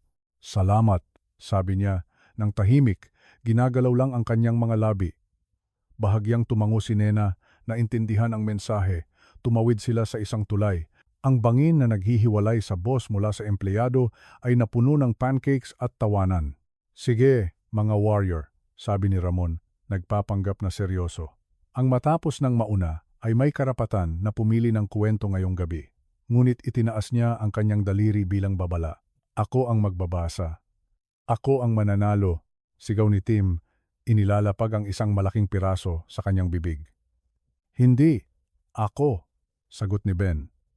Ang hapunan ay nagpatuloy ng maingay at magulo, perpekto sa kanyang imperfection. Sa labas ng bahay, patuloy na umiikot ang mundo, walang awa at malamig, pero sa loob ng kusina na iyon, sa ilalim ng mainit na liwanag, may isang bagay na hindi masisira na binubuo. Isang pamilya, hindi isang pamilya ng dugo at apelyido, kundi isang pamilya ng pinagsamang mga scar at sinubok na katapatan. At alam ni Ramon, habang nililinis niya ang pulot sa mukha ni Tim, na hinding-hindi na siya magiging mahirap dahil sa wakas ay naintindihan niya kung nasaan ang kanyang tunay na kayamanan. Ang pangwakas na resolusyon, isang epilog. Tapos na ang hapunan pero ang magic sa kusina ay nanatili, lumulutang sa hangin kasama ng matamis na amoy ng vanilla at pulot. Ang wall clock, isang simpleng plastic device na kaibahan sa mga nasira na Swiss watches ay nagmamarka ng 9:00 ng gabi. Huli na iyon para sa mga bata pero walang naglakas loob na sirain ang charm ng sandali. Sige na, mga honey warrior, inihayag ni Ramon. Tumayo at inalis ang mga mumo ng pancake sa kanyang dress pants.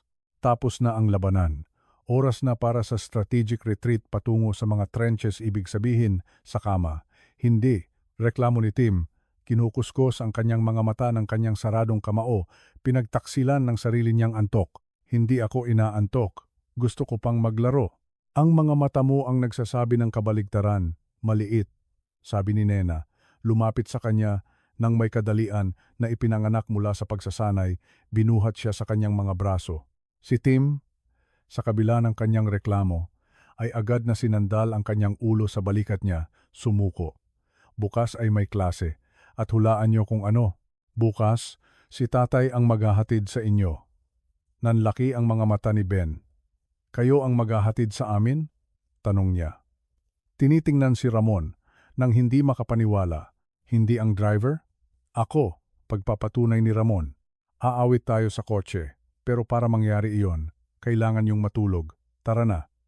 Umakyat ang prosesyon sa hagdan, pero sa pagkakataong ito, ang bahay ay hindi na nakakaramdam ng kawalan o lamig. Ang mga ilaw sa pasilyo, na laging mukhang sa museum, ngayon ay nagpapaliwanag sa isang tunay na pamilya. Dala ni Ramon si Ben sa kanyang likod, isang bagay na hindi niya kailanman ginawa. At dala ni Nena, si Tim. Dumating sila sa kwarto ng kambal. Ito ay isang malawak na silid, puno ng mamahaling laruan na halos hindi pa nagagalaw. Inilapag ni Ramon si Ben sa kanyang race car bed at inihiga ni Nena si Tim sa kanyang kama. Ang kuwento, naalala ni Ben. Inayos ang kanyang sarili sa ilalim ng airplane sheets. Nangako kayong magbabasa ng kuwento. Lumapit si Ramon sa istante. Dumaan ang kanyang mga daliri sa likod ng mga aklat. The Little Prince, Don Quixote for Children, Peter Pan. Pinili niya ang Peter Pan. Umupo siya sa isang rocking chair sa pagitan ng dalawang kama, binuksan ang aklat at nagsimulang magbasa. Sa una, ang kanyang boses ay tila matigas, sanay sa pagbabasa ng financial reports at legal na contracts. Nagbasa siya ng walang intonation, natatapilok sa mga fantastic words. Pero si Nena, na nakatayo sa tabi ng pintuan at nagmamasid, ay ngumiti at nagkumpas para maging mas maluwag siya. Huminga ng malalim si Ramon. Tiningnan ang kanyang mga anak na tinitingnan siya ng may debosyon at pagkatapos ay pinalabas niya ang bata sa loob niya. Ang bata na inilibing niya sa ilalim ng mga patong ng responsibilidad at sakit ay nagsimulang gumawa ng mga boses. Ginawa niya ang matinis na boses ni Tinkerbell, ang mabigat na boses ni Captain Hook. Tumawa sina Ben at Tim, isang antok at masayang tawa. Unti-unti, naging mabigat ang kanilang mga talukap. Ang paghinga ni Tim ay naging rhythmic at malalim.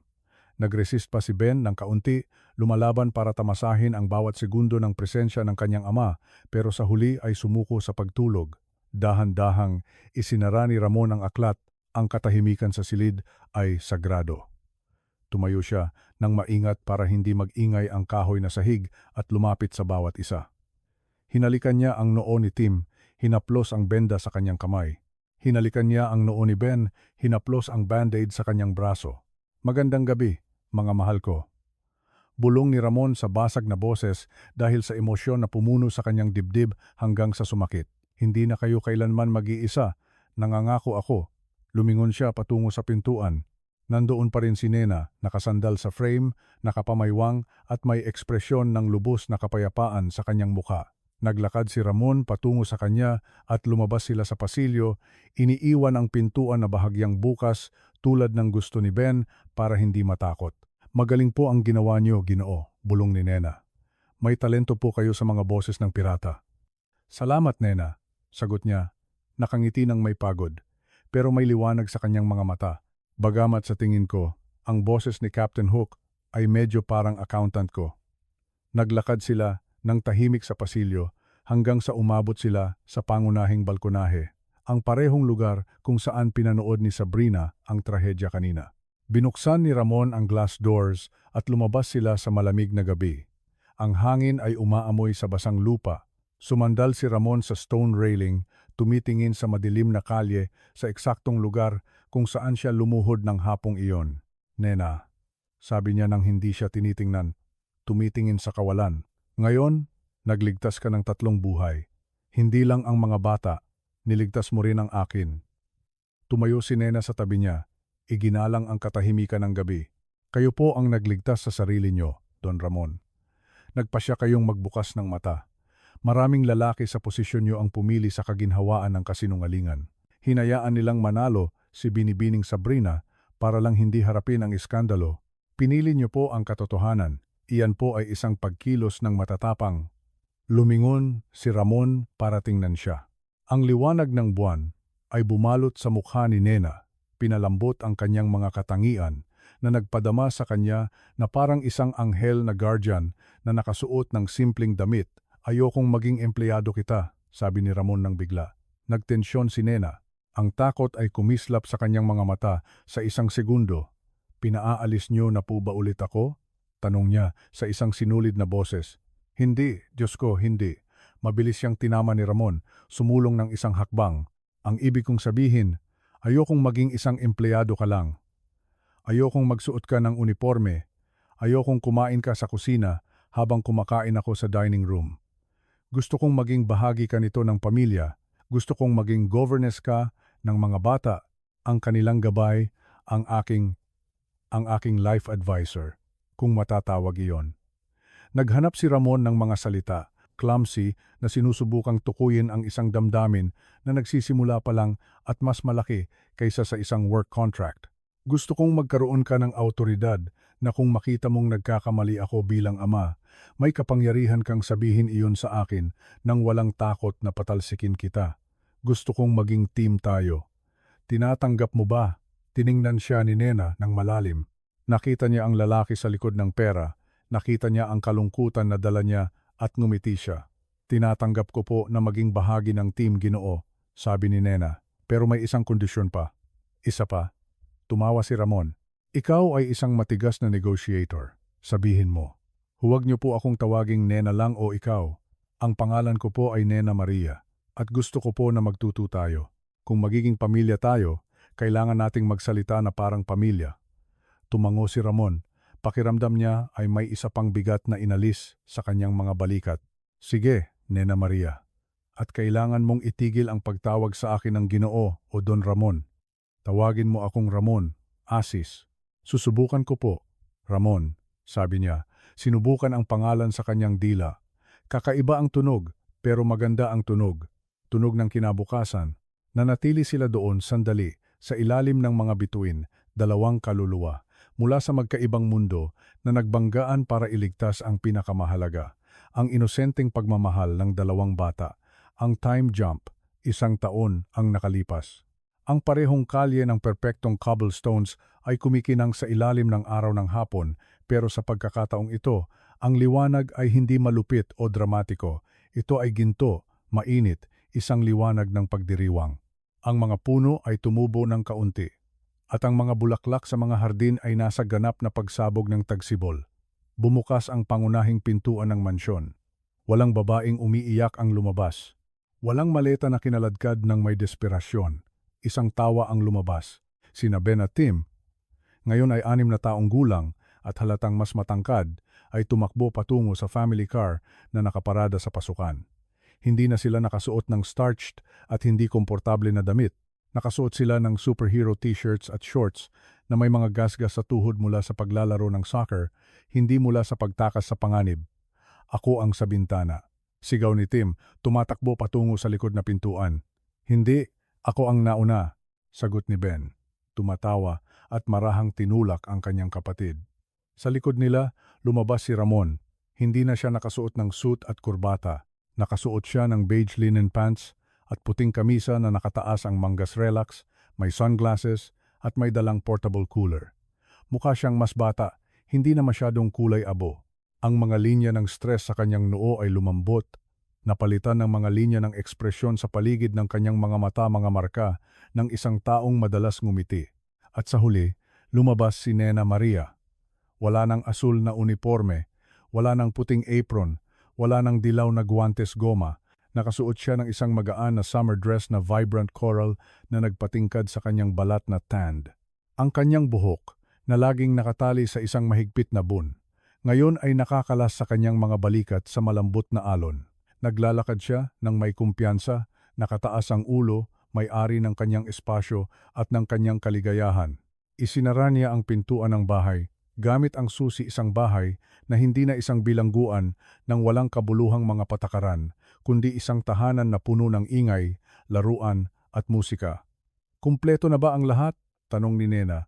Bumaba sa mga baitang. Sunscreen, mga tuwalya, mga balde para sa buhangin. Opo, Mama Nena, sagot ng kambal mula sa kotse. Inaayos ni Ramon ang cooler sa trunk. Nang makita siyang bumaba, huminto siya.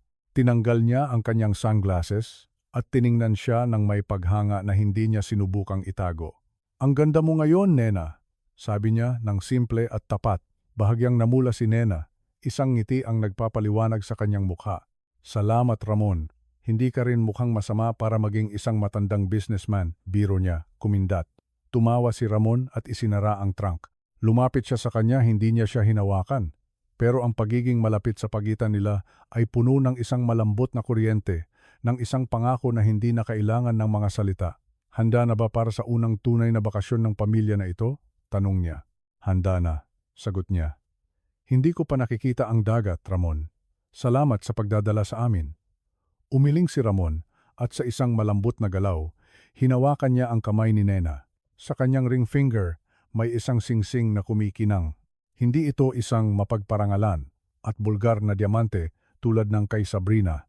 Ito ay isang simpleng singsing, isang gintong band na may isang maliit na esmeralda, elegante at diskret na sumisimbolo sa pag-asa at muling pagsilang. Huwag kang magpasalamat sa akin, sabi ni Ramon. Hinigpitan ang kanyang kamay. Ikaw ang nagturo sa amin kung paano maglayag ng nalulunod kami sa tuyong lupa. Ang makita ang dagat ang pinakamaliit na magagawa ko. Tiningnan ni Nena ang singsing sa kanyang kamay. Pagkatapos ay tiningnan niya ang mga bata sa kotse na masayang nagtatalo tungkol sa kung anong kanta ang ipapatugtog sa radyo. Alam mo, sabi ni Nena, nag-iisip. 1 taon ang nakalipas, lumabas ako sa pintuang ito. Iniisip na tapos na ang buhay ko. Inakala kong iniwan na ako ng Diyos. At ngayon, tanong ni Ramon. Ngayon, alam kong ang Diyos ay sumusulat ng tuwid sa baluktot na mga linya. Hinigpitan ni Nena ang kamay ni Ramon. Minsan, kailangan mong mawala ang lahat para lang maintindihan mo kung ano talaga ang mahalaga. Tatay, Nena, tara na, sigaw ni Tim mula sa bintana. Hindi maghihintay ang dagat sa atin. Parating na, mga atat, sigaw ni Ramon pabalik. Binuksan niya ang pintuan ng passenger seat para kay Nena. Pumasok siya, umayos sa upuan na nararapat sa kanya sa karapatan ng pagmamahal at katapatan. Umikot si Ramon sa kotse, umupo sa likod ng manibela, at tumingin sa rearview mirror sa kanyang 2 anak, malusog at masaya. Tiningnan niya ang babae sa tabi niya na nagdala ng liwanag pabalik sa kanyang buhay. Sinimulan niya ang makina. Ang kotse ay dumulas ng marahan sa cobblestone street, papalayo sa mansyon, dumaan sa eksaktong lugar kung saan 1 taon ang nakalipas ay umiyak sila ng dugo at luha. Pero ang aspalto ay hindi na nagtatago ng alaala ng sakit ito, ay ang daan na lang patungo sa kinabukasan. Habang kurbahin ng kotse ang kanto at nawala sa paningin, ang kalye ay naging tahimik, naliligo sa araw. Ang malalaki at malamig na mga bahay ay nandoon pa rin, kasama ang kanilang mga may-ari na nag-aalala sa pera at mga panlabas na anyo. Pero sa isa sa mga iyon, ang pinakamalaki sa lahat may naiwang kakaiba. May naiwan na eko ng tawanan, isang amoy ng pancakes, at ang lubos na katiyakan na ang pera ay makakabili ng bahay. Ngunit ang pagmamahal, pagpapatawad, at tapang lang ang makabubuo ng isang tunay na tahanan, wakas.